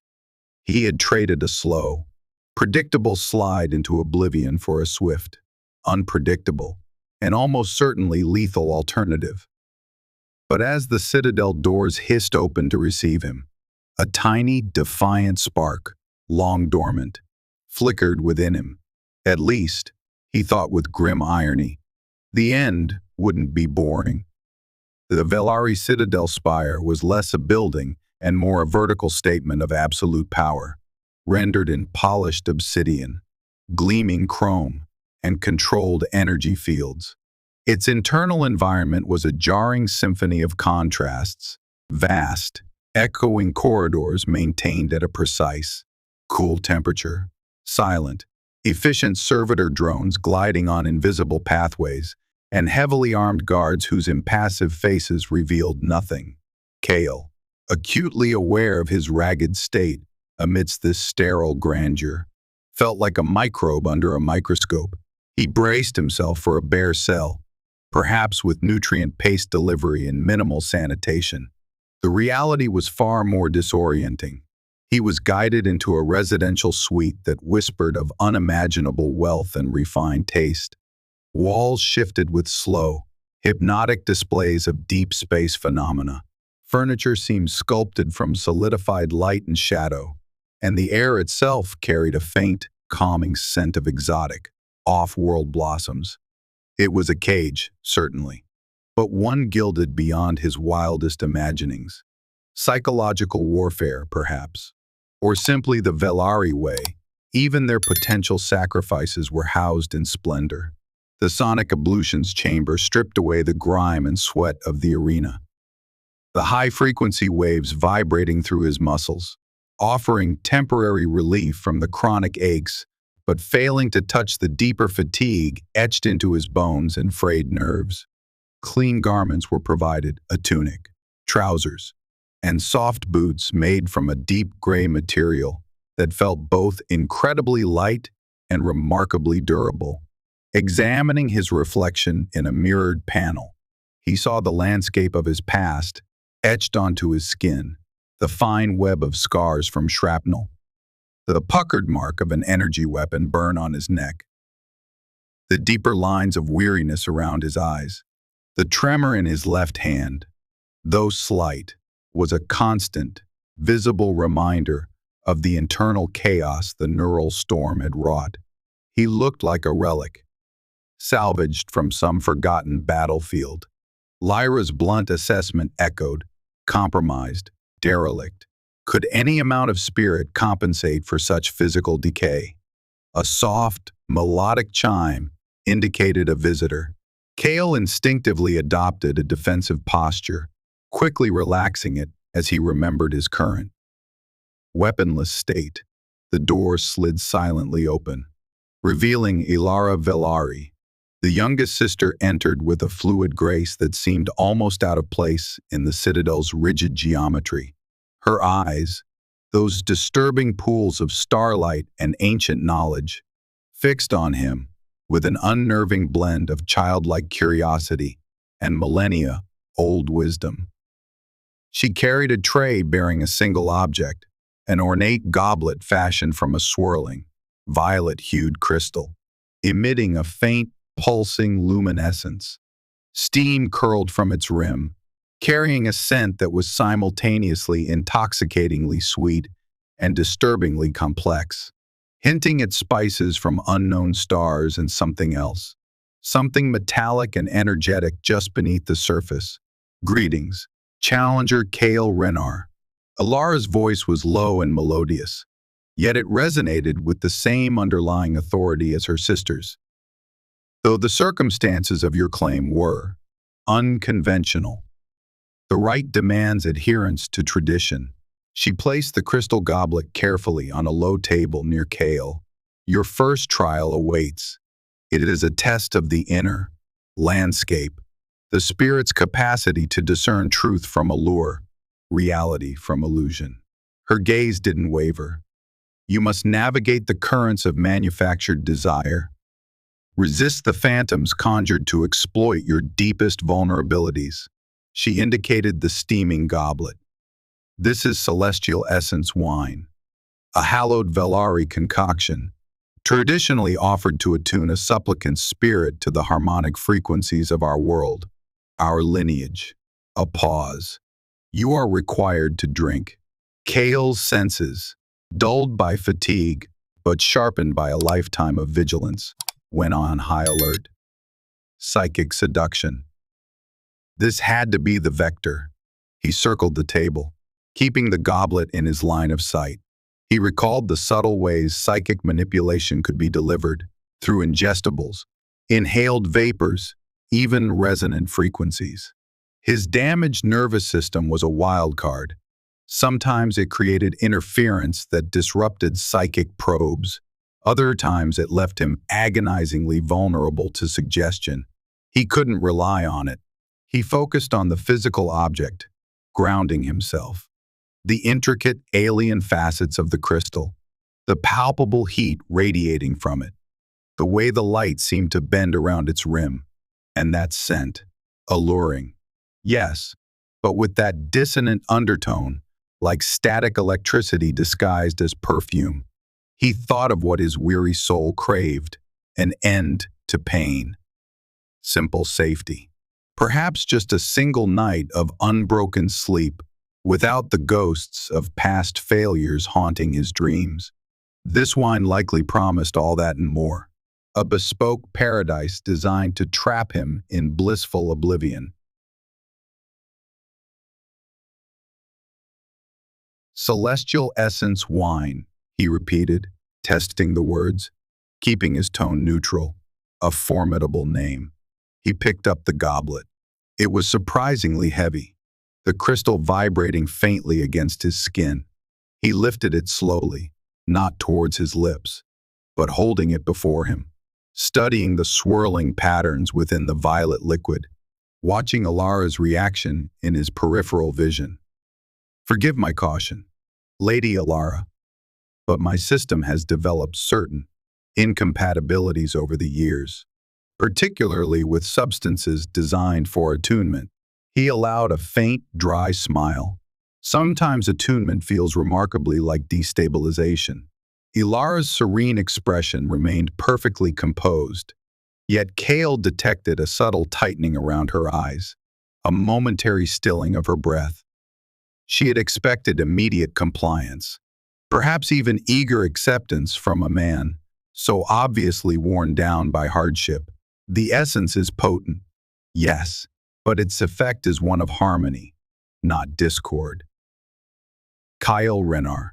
It seeks only to resonate with your core, to soothe the dissonances within. My dissonances are rather deeply ingrained, Lady Alara, Kael countered softly, carefully placing the goblet back on the table, untouched. They've become part of the architecture. He met her starlit gaze directly, letting her see the weariness, but also the refusal to be easily dismantled. I find myself preferring the known landscape, however rugged, to a potentially beautiful but ultimately false vista. Does my preference for unharmonized reality satisfy the requirements of this trial? For a moment, Alara simply stared at him, the ancient wisdom in her eyes seeming to assess him on a level beyond words. Then, unexpectedly, a genuine smile illuminated her face, chasing away the enigmatic stillness, revealing a flicker of youthful amusement. Direct and unexpectedly self-aware, she laughed softly, a sound like distant wind chimes. My sisters hypothesized that your history of loss and pain would make you susceptible, eager to grasp any offered illusion. They underestimated the peculiar clarity that can arise from having everything stripped away. She inclined her head in a gesture of respect. Your discernment is proven. Challenger. You resist the easy balm, choosing the difficult truth. She picked up the rejected goblet, its glow seeming slightly dimmer now. You pass. As she moved towards the door, Kael's curiosity, a trait that had often gotten him into trouble, compelled him to ask, Lady Alara, forgive my persistence, but what paradise would I have found had I drunk? She paused at the threshold, turning back, her expression once again veiled and thoughtful. Perhaps you would have stood once more on the bridge of your flagship, whole and powerful. Your commands obeyed instantly, victory assured. Perhaps you would have felt the comforting presence of comrades long lost. Perhaps simply profound peace, an absence of all pain and regret. Her voice was a soft murmur, tinged with something that might have been pity. You would have been granted your heart's deepest desire, Kael Rennar, and in accepting that perfect illusion, you would have proven your spirit incapable of facing the imperfect reality we inhabit. You would have been comfortably lost. The door slid shut, leaving Kael alone in the silent, luxurious suite. The phantom scent of the celestial essence, a ghostly reminder of the first hurdle cleared, not by strength, but by embracing his own flawed reality. The respite was brief. Scarcely had Kael processed the implications of the first trial when the door chimed again, this time admitting Lyra Vel'ari, her severe expression radiating impatience and ill-disguised contempt. She was flanked by two impassive guards whose presence felt less like an escort and more like a containment detail. No pleasantries were offered. Challenger. Lyra clipped out, her voice sharp as fractured ice. The second trial awaits. Follow. Kael followed them through another series of corridors, these noticeably starker, colder, leading deeper into the Citadel's functional levels. They arrived at a chamber that resembled less a dining hall and more an advanced biochemical testing facility. Gleaming white surfaces, harsh, shadowless illumination, and an array of complex atmospheric sensors lined the walls. In the center, a long table of polished, non-reactive metal was laden with an assortment of substances that defied conventional description. Geometric solids pulsed with faint, erratic light. Viscous gels shimmered with oily iridescence. Fibrous masses emitted tendrils of colored vapor. Crystalline shards hummed with low-frequency energy. The air itself was a battleground of conflicting scents, searingly pungent, cloyingly sweet, acridly metallic, and disturbingly organic, all mingling into an olfactory assault. Lyra gestured towards the bizarre display with a flick of her wrist, taking a seat at the far end of the table, her posture radiating disdainful supervision. Trial the second, sensory barrage and cognitive fortitude assessment. Her tone was cold, clinical. You will ingest qualifying portions from a minimum of 4 designated test substances.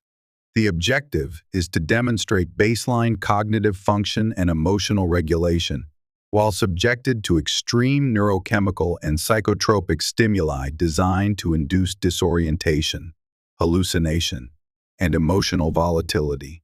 She fixed him with a look that clearly anticipated, even welcomed, his complete breakdown. Proceed. Kael surveyed the meal with a sinking feeling. Hallucinogenic cuisine. This was cruder than Alara's psychic manipulation, a brute force assault on his senses and sanity.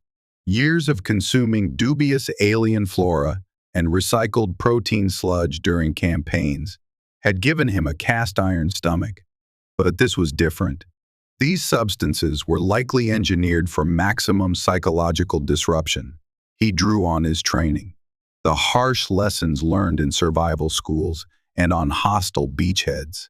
Observe, analyze, minimize exposure, isolate effects. He approached the table cautiously. His first selection was a small, pyramid-shaped object composed of tightly packed, iridescent scales. He broke off a minuscule piece. It had the texture of compressed minerals and tasted faintly of copper and burnt sugar.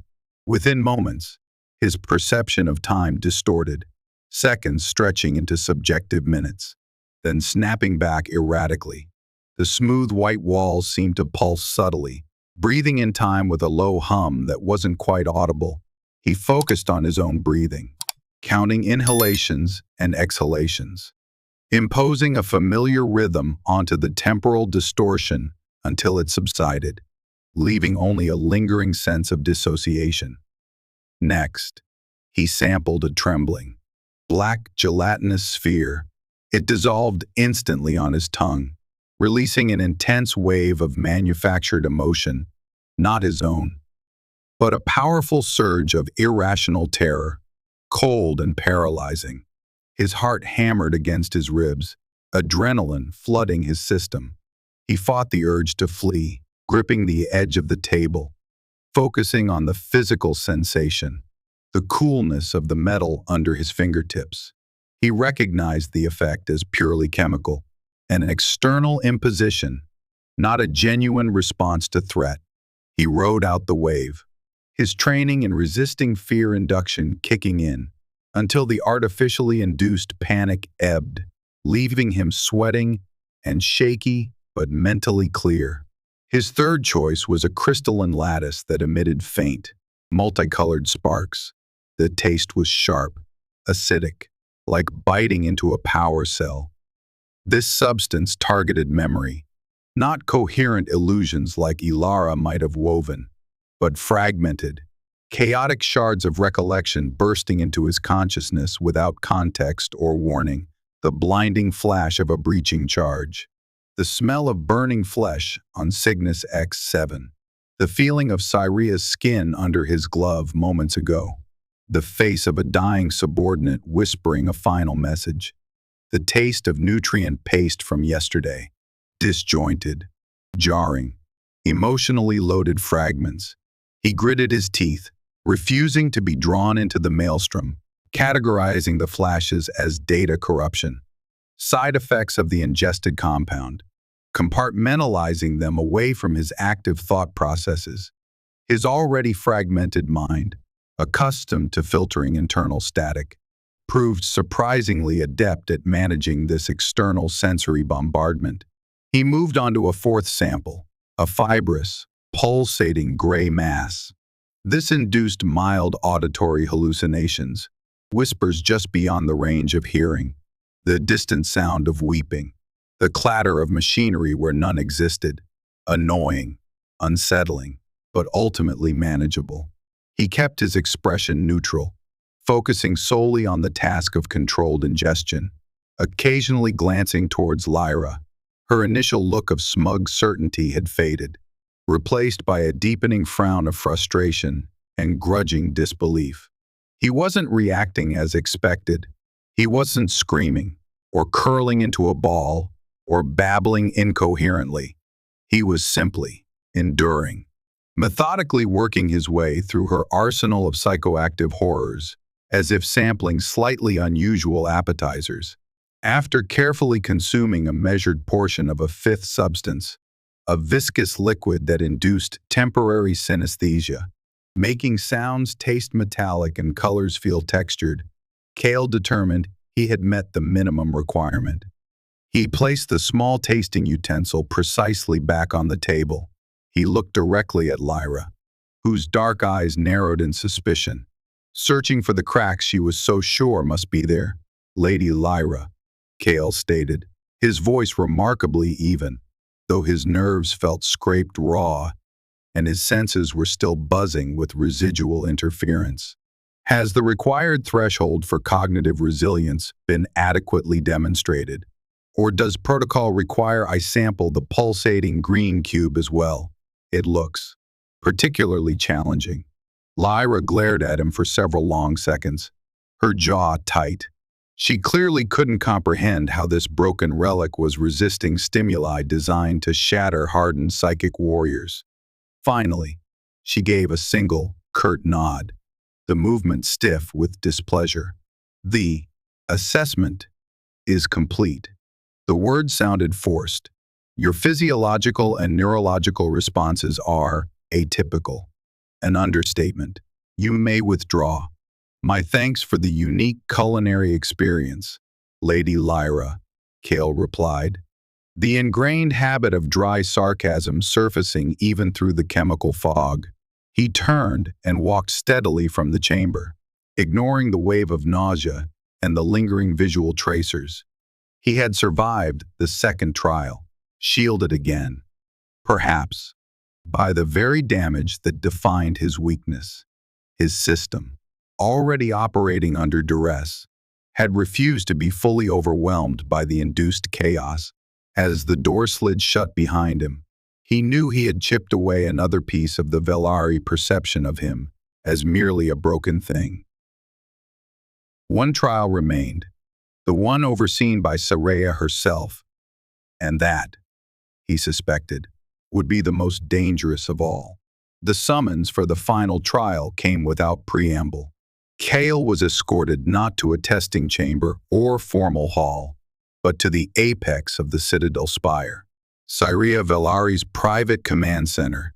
This was the nerve center of Thalax Prime, a circular space offering a staggering 360-degree view of the sprawling city and the twin suns setting beyond the horizon, painting the sky in hues of violet and bruised orange.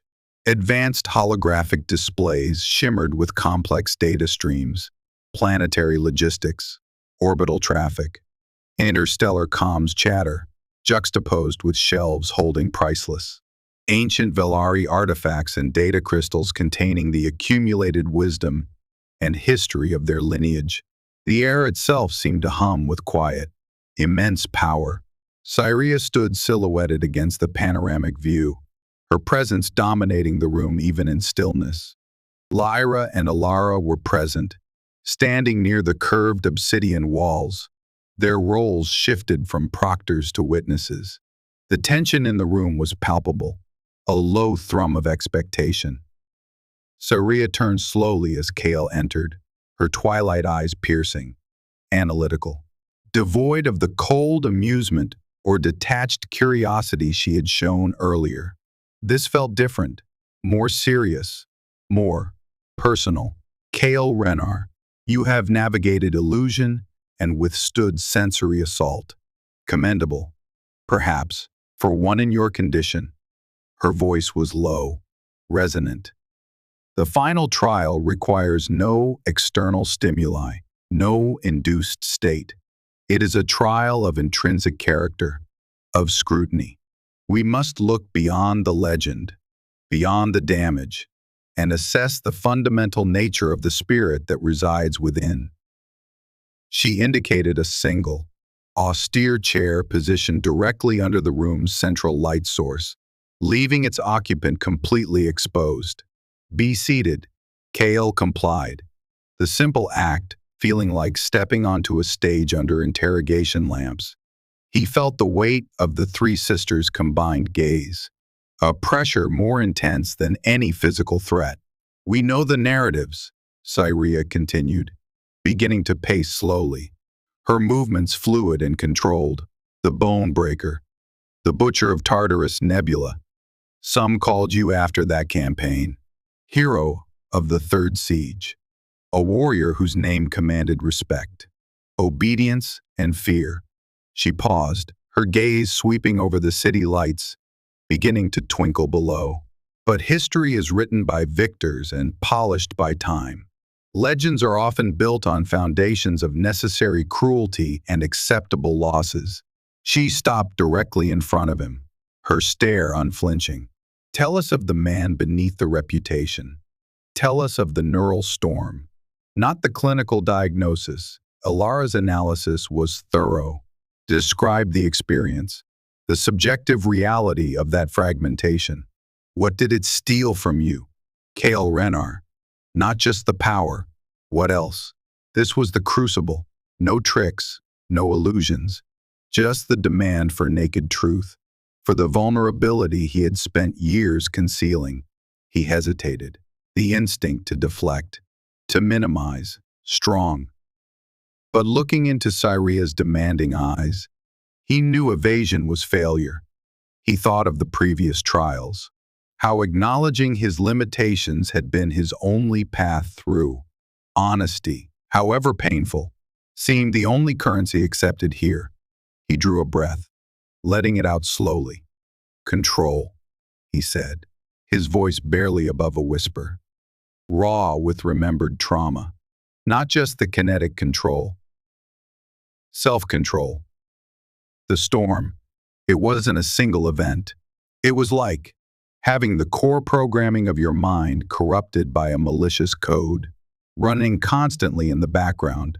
Sometimes it manifests as physical tremor, a lag in reaction time. He deliberately held up his left hand, letting the faint, persistent vibration be seen. Other times, it's cognitive. Thoughts skipping like a damaged data chip. Moments of disconnection, where the path from intention to execution develops, static. He looked down at his hands. Confidence. It stole the absolute confidence a commander needs. The unwavering belief in your own perceptions, your own judgment. When you can't fully trust your own hardware, how can you ask thousands of others to trust you with their lives? He looked up, meeting Cyria's gaze. It stole the ease of existence. Every action requires conscious effort, constant monitoring for system errors. It's exhausting. Lyra, her arms crossed, stepped forward into his line of sight. Exhaustion is not an excuse for the tactical decisions made during the Third Siege. The casualty reports were staggering. Necessary, perhaps, according to the official justification, but ruthless. Did the internal malfunctions influence those decisions? Challenger. Did the pressure cause you to sacrifice troops needlessly? Kael felt a flare of the old anger, quickly suppressed. He met Lyra's hostile gaze steadily. No, he stated firmly. The decisions made during the siege were mine alone, made with the best tactical awareness I possessed at the time, under impossible circumstances. They were brutal decisions. Lady Lyra, born of brutal necessity, we faced annihilation. My choices bought survival for the strategic objective, and for millions of civilians. He paused, the weight of those choices settling on him again. Were they influenced by stress? Undoubtedly. War is stress incarnate. But they were not born of malfunction. They were born of command responsibility.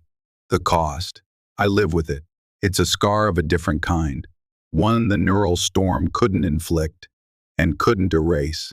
Alara moved closer. Her gentle presence a counterpoint to Lyra's sharpness. Her starlit eyes seemed filled with an unnerving empathy. And now, Kael Rennar. After the storm, the losses, the long decline, what drives you? You accepted these trials. An act few would contemplate even in their prime.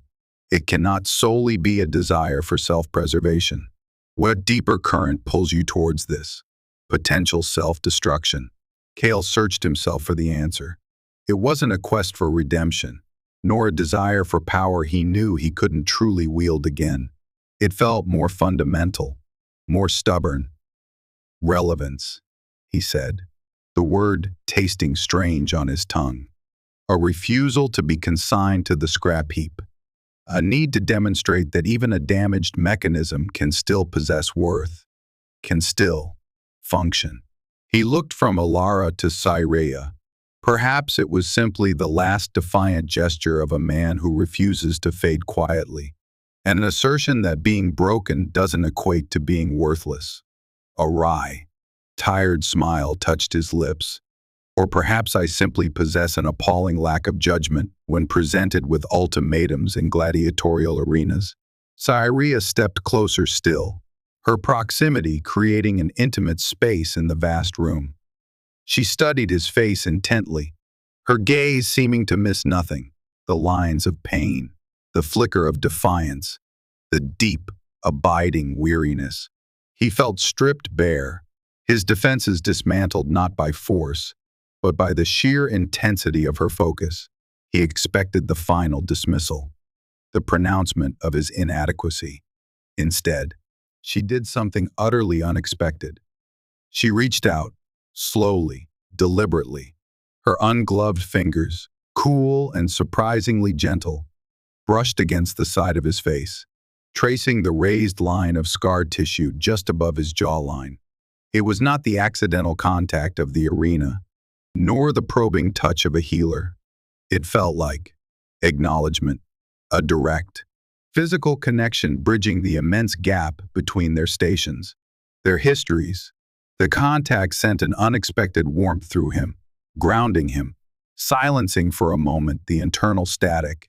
Her touch was brief, yet carried immense weight. "The internal tempest persists," she murmured, her voice incredibly soft, almost for her own benefit, her fingertips likely detecting the subtle irregularities in his biosignature. Yet, the structure holds. The core remains intact. Kael Rennar, tempered, perhaps, rather than shattered. She withdrew her hand, the sense of connection lingering like an afterimage. She turned to her sisters, a silent question in her eyes. Lyra gave a stiff, almost imperceptible nod, her expression still severe but lacking its earlier outright hostility. Ilara smiled, a look of profound relief and understanding. Cyria faced Kael again, a subtle shift in her demeanor. The icy distance had thawed, replaced by something complex: respect, curiosity, perhaps even a nascent form of kinship forged in the crucible of the trials. "You have faced the phantoms of the mind without succumbing. You have endured the chaos of the senses without breaking. You have confronted the ghosts of your past without evasion." Her voice regained its formal resonance, but held a new undertone. "By the ancient laws of House Vel'ari, and by the unanimous judgment of its matriarchs, you have proven sufficient. You have passed the trials." Kael Rennar. The words struck him with the force of a physical blow. Passed. Sufficient. Not dismissed. Not executed. Accepted. A dizzying wave of relief, so intense it threatened to buckle his composure, washed through him. He had walked into the citadel expecting death, and had somehow found validation. "Sufficient," he echoed, the word tasting foreign. "What? What does that mean?" Now, Cyria replied, and a genuine, though faint smile touched her lips, reaching her eyes, warming their twilight depths. "Now, you are granted recuperation. The trials exact a heavy price, even when endured." She paused, the strategist re-emerging, assessing the new reality. "And then, we begin the process of integration. The rite, once completed, is binding. A place must be found for you within our structure. Advisor, perhaps. Specialist consultant on external threats." She held his gaze. "Your unique experiences, your resilience, your unexpected integrity. These are assets Thalax Prime can utilize." Her smile deepened slightly. "It appears your legend, Kael Rennar, is not yet relegated to the archives. It is simply under revision." The profound implications of her words began to sink in. A future, a purpose, a place, when the universe chose that exact moment to remind them of its inherent chaos. Emergency klaxons erupted throughout the spire, their strident, piercing wails shattering the fragile peace. Crimson emergency lights pulsed rhythmically, casting the command center in bloody, strobing hues. Every holographic display, instantly switched to tactical red alerts, showing cascading containment failures radiating outwards from Sector Gamma 7, a deep level, high security research quadrant. A voice dot frantic and shredded by static burst from the primary comm panel. Code Black, multiple breaches. Gamma 7 is compromised. Chimera protocol is active. ITS loose. God's help US. The swarm is loose. The shift in the room was instantaneous. Cyria's nascent warmth vanished, replaced by the ice-cold focus of a commander facing catastrophe. Lyra moved with blurring speed, energy pistols appearing in her hands as if by magic, her eyes already scanning tactical readouts, assessing threat vectors. Alara's fingers flew across a holographic console, bypassing security lockouts, her eyes glowing faintly as she attempted to penetrate the comms interference, her face pale with dread. The swarm, Cyria breathed. The name itself a curse, a nightmare made manifest. Project Chimera. The bioadaptive weapon system sealed after the incident. Techno-organic synthesis. Designed for total assimilation. Her voice was dangerously low, tight with controlled horror. Containment was absolute, triple redundant failsafes. How? Failsafes bypassed, Ilara reported, her voice strained against the rising tide of static and corrupted data flooding the network. External intrusion. No, the breach codes originated internally. High-level matriarchal override credentials. Gamma 7 main reactor core targeted. It's replicating exponentially, drawing massive power. Lyra swore viciously. Internal codes. Impossible. Sabotage. Who? Irrelevant now. Cyria snapped, her focus absolute. Citadel Lockdown Protocol Epsilon. Priority 1 civilian evacuation to deep shelters. Lyra. Assume tactical command. Coordinate defensive grid deployment. Sector by sector containment attempts. Alara. Maintain communication links as long as possible. Override planetary networks. Direct civilian flow. Her sharp gaze fell on Kael, who had pushed himself out of the chair. Decades of battle readiness surging through him, overriding the lingering fatigue from the trials. Rennar, you faced extinction-level threats. You know what a cascading biotech outbreak means. Kael's mind processed the horrifying data with chilling speed. The swarm. He'd seen fragmented reports from the Outer Rim terrors, self-replicating. Nanites fused with hyper-aggressive, gene-modifying organisms, a plague that didn't just kill, it consumed, converted, and absorbed, turning planets into monstrous, networked extensions of its own ravenous consciousness. Sabotage using Vel'ari codes. This wasn't just a breach, it was an attack from within, unleashing hell. The core node, Kael said instantly, his voice cutting through the rising chaos, crisp with tactical urgency. Like any networked intelligence, it needs a central processor, a queen. Destroy the nexus. The network should collapse. Data streams are corrupting too fast, Alara cried out, slamming her fist on the console in frustration as another system blinked offline. The swarm is actively fighting back on the network level, shielding its primary biomass concentration. I can't get a stable lock. Kael strode to the panoramic window. Below, the city lights were flickering, dying in patches. Panic was visible even from this height. Ground vehicles colliding. People running blindly. And dark, unnervingly fast shapes swarming through the streets, overwhelming local security patrols with terrifying efficiency. The brief flicker of a potential future felt like a distant, impossible dream. Only the present, horrifying reality remained. Analyze, adapt, overcome, or die trying. There's a chance, he said, forcing calmness into his voice. An idea forming, desperate but potentially viable. My weapon, the Star Divider. Its primary function isn't brute force, it's resonance disruption, designed to destabilize complex energy fields and networked consciousness. If I can get close enough to the primary node. He looked directly at Saria. It was placed in the ancestral vaults upon my arrival.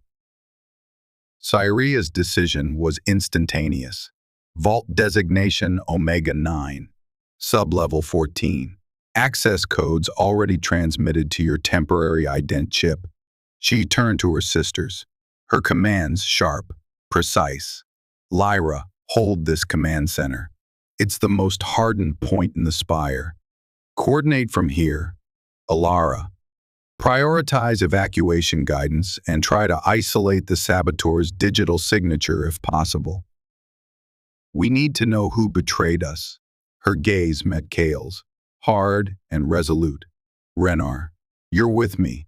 Let's go retrieve your resonance weapon. There was no time for fear, only for action. Saria moved with the predatory grace of a warrior born to command, Kael following, pushing his body harder than he had in years. The adrenaline surged, temporarily numbing the chronic pain. The Citadel, moments ago a symbol of serene power, was transforming into a battleground. Emergency blast doors slammed shut, isolating sections. The rhythmic pulse of crimson lights cast long, dancing shadows. The air filled with the acrid smell of burnt circuits and the distant, chilling sound of something vast and chitinous tearing through metal. Armed security teams rushed past them, shouting orders, their faces grim. The swarm was not just outside, it was ascending, infiltrating, consuming the citadel from its foundations upward. They reached the massive vault doors, scorched and dented from some nearby explosion. Saria bypassed the damaged security console using direct neural interface overrides, her eyes glowing briefly. The immense portals ground open, protesting, revealing the silent, ordered repository of Vel'ari power and history, ignoring priceless artifacts and dormant war machines. Saria led him directly to Vault Omega 9. Inside, suspended in a containment field that flickered intermittently due to power fluctuations, was the Star Divider. It looked almost elegant in its complexity, more like a scientific instrument or a ceremonial object than a weapon. Twin tines of an unknown. Psycho-resonant crystalline alloy curved upwards from a central grip, humming with a latent energy that made Kael's teeth ache. It was designed not just to channel, but to harmonize with the wielder's bioenergetic field and focused intent, amplifying and projecting it as waves of devastating, targeted resonance. Kael reached for it, his hand hesitating.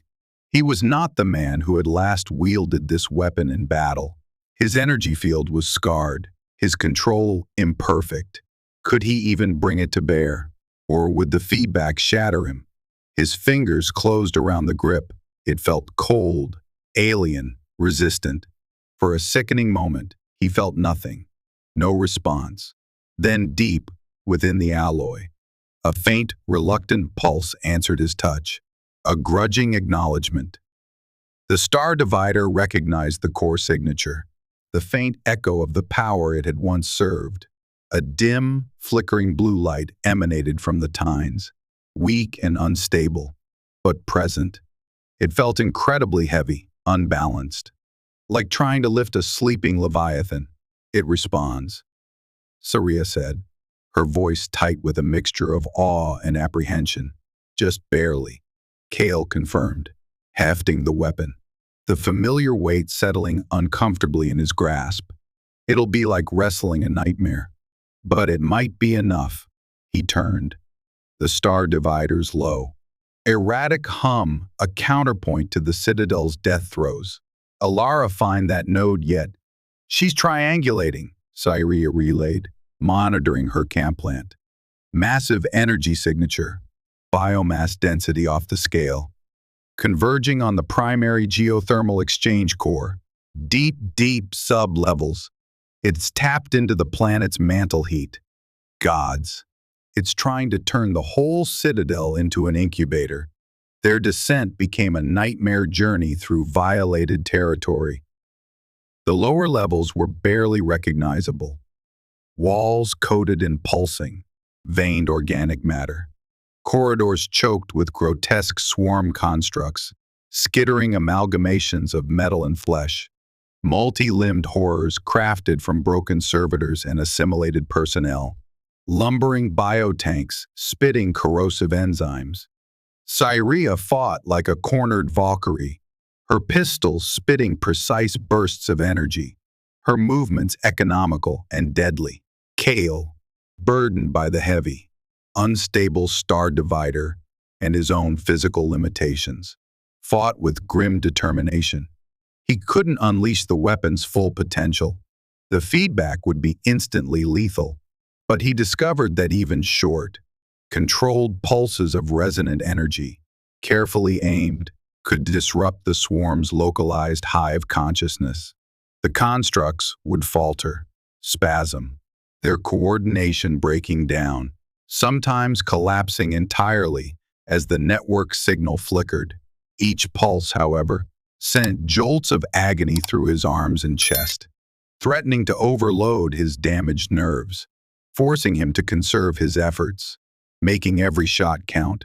They reached the geothermal core chamber, a vast cavern carved deep beneath the citadel, filled with colossal pipes and energy conduits radiating intense heat. The air was thick with the stench of sulfur, burnt metal, and the swarm's sickeningly sweet decay. The chamber was infested, transformed into the heart of the parasitic growth. And there, fused with the primary geothermal tap and the citadel's main power distribution node, was the Swarm Queen. It was a monument to biological horror, a pulsating mountain of glistening black chitin, translucent sacs filled with bioluminescent fluid, writhing metallic tendrils, and countless stolen eyes staring blindly from its shifting surface. It radiated palpable psychic malevolence, a crushing weight of collective hunger and alien intellect, while visibly drawing terawatts of energy from the planet's core, feeding its exponential growth. "Conventional weapons are useless," Cyria yelled, emptying her pistol clips into a wave of scuttling drones trying to flank them on the narrow catwalk overlooking the abyss. "Its energy draw creates a feedback shield. We can't penetrate it." Kael looked at the star divider humming erratically in his hands, then at the monstrous entity throbbing below. He knew, with chilling certainty, what was required. Not disruption, not containment. Total resonant overload. He would have to pour every last remnant of his energy, his will, his very life force, into the weapon, pushing it far beyond its design, limits, and unleash it all in one uncontrolled, catastrophic burst aimed directly at the Queen's core. The resulting feedback surge wouldn't just kill him, it would likely annihilate him, unraveling his consciousness into stray energy. A final act, a final function for the broken warrior. Cyria, his voice cracked with the strain, barely audible over the roaring energy and the weapon's rising scream. "Get clear. Fall back. Now." The feedback from this, it's going to be absolute. She whipped her head around, her eyes widening as she saw the blinding white light building between the star divider's tines. The raw, uncontrolled power crackling around Kael, threatening to tear him apart. "Kael, no! Your system, it can't. There must be another way." "There isn't," he roared, focusing his entire being. Every memory, every pain, every regret, every fleeting spark of hope he'd felt since arriving on this God's forsaken rock, channeling it all into the screaming crystal alloy. "Tell Alara, find the saboteur, Avenge this. He saw the agony, the conflict in her eyes, the leader warring with the woman. But the swarm was surging up the catwalk supports. With a strangled cry of fury and despair, Cyria turned and fled, firing blindly behind her to buy him the seconds he needed. Kael faced the pulsating heart of darkness alone. He raised the star divider, the light and unbearable singularity, the sound tearing at the very fabric of reality. He channeled the ghosts of his past, the faint warmth of Cyria's touch, the faces of her sisters, the unexpected gift of their acceptance. With the final, ragged shout that was consumed by the weapon's apocalyptic crescendo, he thrust the star divider forward, unleashing hell. The wave of pure, uncontrolled resonance struck the swarm queen. The entity convulsed violently, its psychic scream shattering across the mental spectrum before abruptly ceasing. Cracks radiating pure white energy spiderwebbed across its monstrous form. Then, it imploded in a silent, devastating flash that vaporized the core and sent a shockwave of annihilation ripping through the chamber. Across the citadel, across the planet, every swarm construct, every trace of the networked consciousness, instantly went inert, collapsing into twitching heaps of dead matter. The shockwave slammed into Kael, tossing him like a broken doll from the catwalk into the abyss.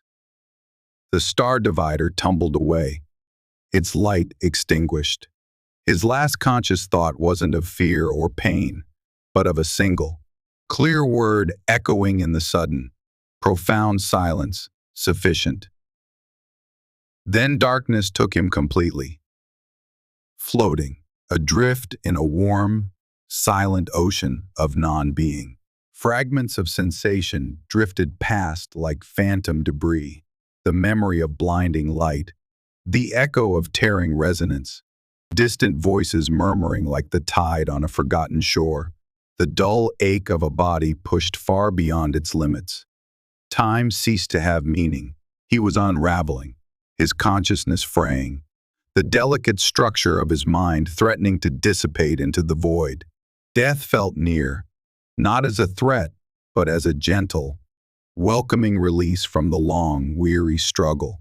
Then, something anchored him, not a single point, but a trinity of focused intent, weaving together like threads of light in the darkness.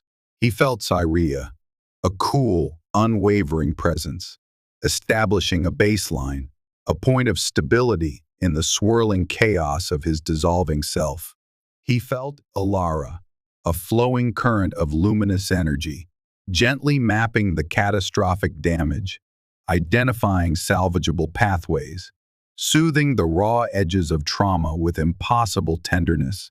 And he felt Lyra, surprisingly, her presence sharp, precise, analytical, acting like a psychic surgeon, meticulously isolating the destructive feedback loops, shielding the core spark of his identity from the cascade of neural collapse triggered by the star divider's final discharge. They were performing the triad resonance weaving, an ancient and profoundly dangerous form of Vel'ari neural magic, rarely attempted, requiring immense power, focus, and a deep, intrinsic compatibility between the casters and the subject. They poured their own life force, their mental energy, their combined will, into the shattered matrix of his mind, not merely healing, but actively reconstructing. They used the blueprint of his own consciousness, scarred and battered as it was, reinforcing weakened structures, bridging synaptic gaps, forging new, stable pathways around the irreparable damage. It was an act of terrifying intimacy, laying bare his entire existence to their collective scrutiny. Yet paradoxically, it felt like the safest harbor he had ever known. He felt the immense drain on them, the psychic exhaustion threatening to overwhelm them. Yet they held fast, their combined will a luminous shield against the encroaching oblivion. Eons seemed to pass in that liminal space, the slow, meticulous work of reweaving a shattered soul. He surfaced gradually, awareness returning, not like flipping a switch, but like dawn breaking slowly over a ravaged landscape. He was lying on a biofoam recovery couch, the air filled with the quiet hum of advanced diagnostic equipment. Soft, natural light filtered through the tall windows of what appeared to be a private recovery suite high in the Citadel spire. He sat up slowly, cautiously. The ever-present tremor in his hand was gone, completely. The deep, grinding ache in his leg had faded to a whisper, a mere ghost of past pain. He flexed his fingers, experimentally reached out with his mind, probing the internal landscape, the static. The neural noise that had been his constant companion for years was dramatically lessened, integrated, no longer a source of debilitating interference, but almost a background hum, a reminder of the journey. The scars remained, physical and psychic, but they felt different, like healed wounds rather than open sores. His thoughts were startlingly clear, his focus sharp. He wasn't the bone breaker reborn. The raw power felt different, more controlled, less overwhelming perhaps, but more stable. He felt functional, whole, rebuilt. Cyrea was there, seated beside the couch, watching him with an intensity that held relief, exhaustion, and something akin to wonder. Lyra and Alara stood nearby, their usual formidable presence softened by fatigue, yet bound by a new, palpable connection forged in the crucible of the healing ritual. Kael.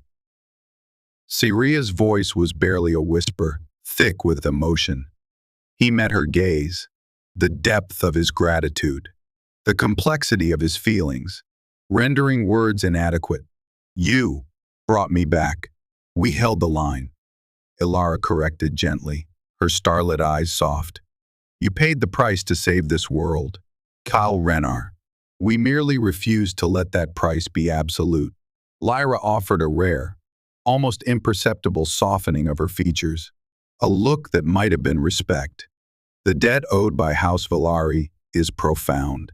Your survival was imperative. Kael looked down at his steady hands, then back at the three sisters who had not only judged him worthy, but had risked everything to pull him back from the abyss. He felt the lingering resonance of their minds intertwined with his own, a connection deeper and more profound than any physical intimacy. The weaving, he began, trying to comprehend the magnitude of what they had done. It required a significant merging of essences, Cyrea admitted, a faint flush coloring her cheeks. To rebuild, we had to fully understand the structure. We saw everything. Kael, your strengths, your fears, your regrets, your core. She paused, holding his gaze, and found it compatible, resonant. The implication hung in the air, heavy with unspoken possibilities. What happens now? He asked again, the question now encompassing a universe of potential he hadn't dared to imagine existed. Cyrea rose, coming to stand beside him. The weariness was evident, but beneath it shone a new resolve, a new path forward illuminated by shared crisis and intimate connection. Now, Kael Rennar, you heal fully. You adapt to the changes. The integration is stable, but profound. She took a breath. And you take your place. The right is fulfilled, the debt acknowledged. You are no longer merely challenger, nor simply advisor. You are bound to us. Partner, protector. Her gaze softened further. Consort, if you will accept. The offer was quiet, yet resonated with the force of destiny.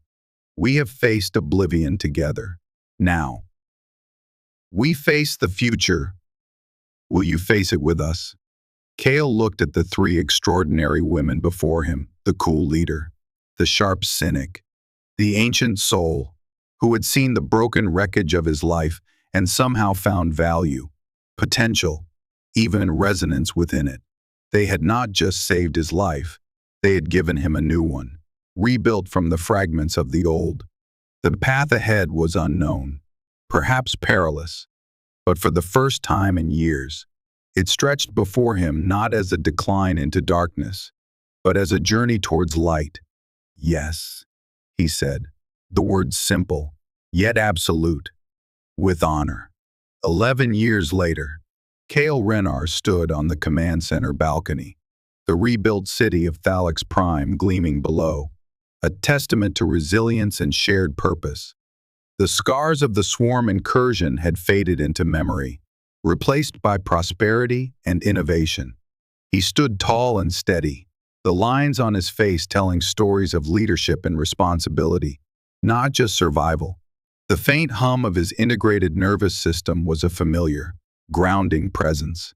Cyria stood beside him, their hands clasped, the easy intimacy between them a quiet testament to years of partnership, governance, and love. Lyra, now head of planetary security, nodded respectfully as she reviewed a tactical display with him.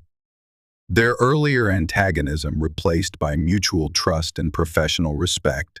Alara, overseeing the Vel'ari archives and diplomatic corps, often sought his counsel, valuing his unique blend of off-world pragmatism and hard-won wisdom. Their children, 3 strong, intelligent hybrids embodying the best of both lineages, moved nearby, practicing the intricate neural focusing techniques Alara taught them, their laughter echoing softly in the vast space. They were the future of Thalax Prime, a living symbol of the unexpected union forged in fire and ritual. A priority alert chimed on the main console.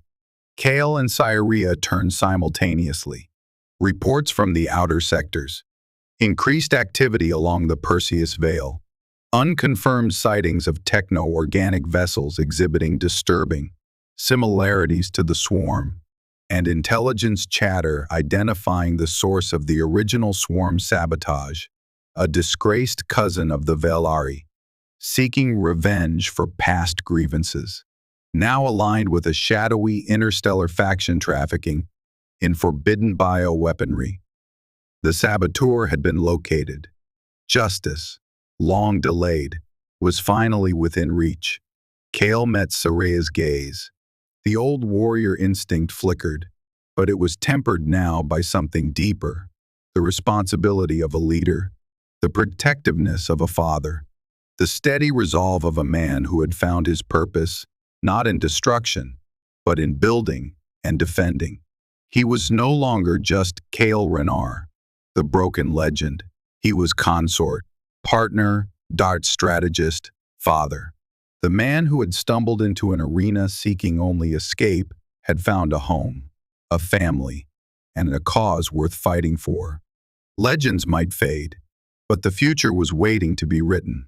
And as he looked out at the stars, towards the gathering shadows, Kael Rennar, rebuilt and whole, stood ready to face whatever came next. His family beside him, his spirit finally at peace, his resolve absolute.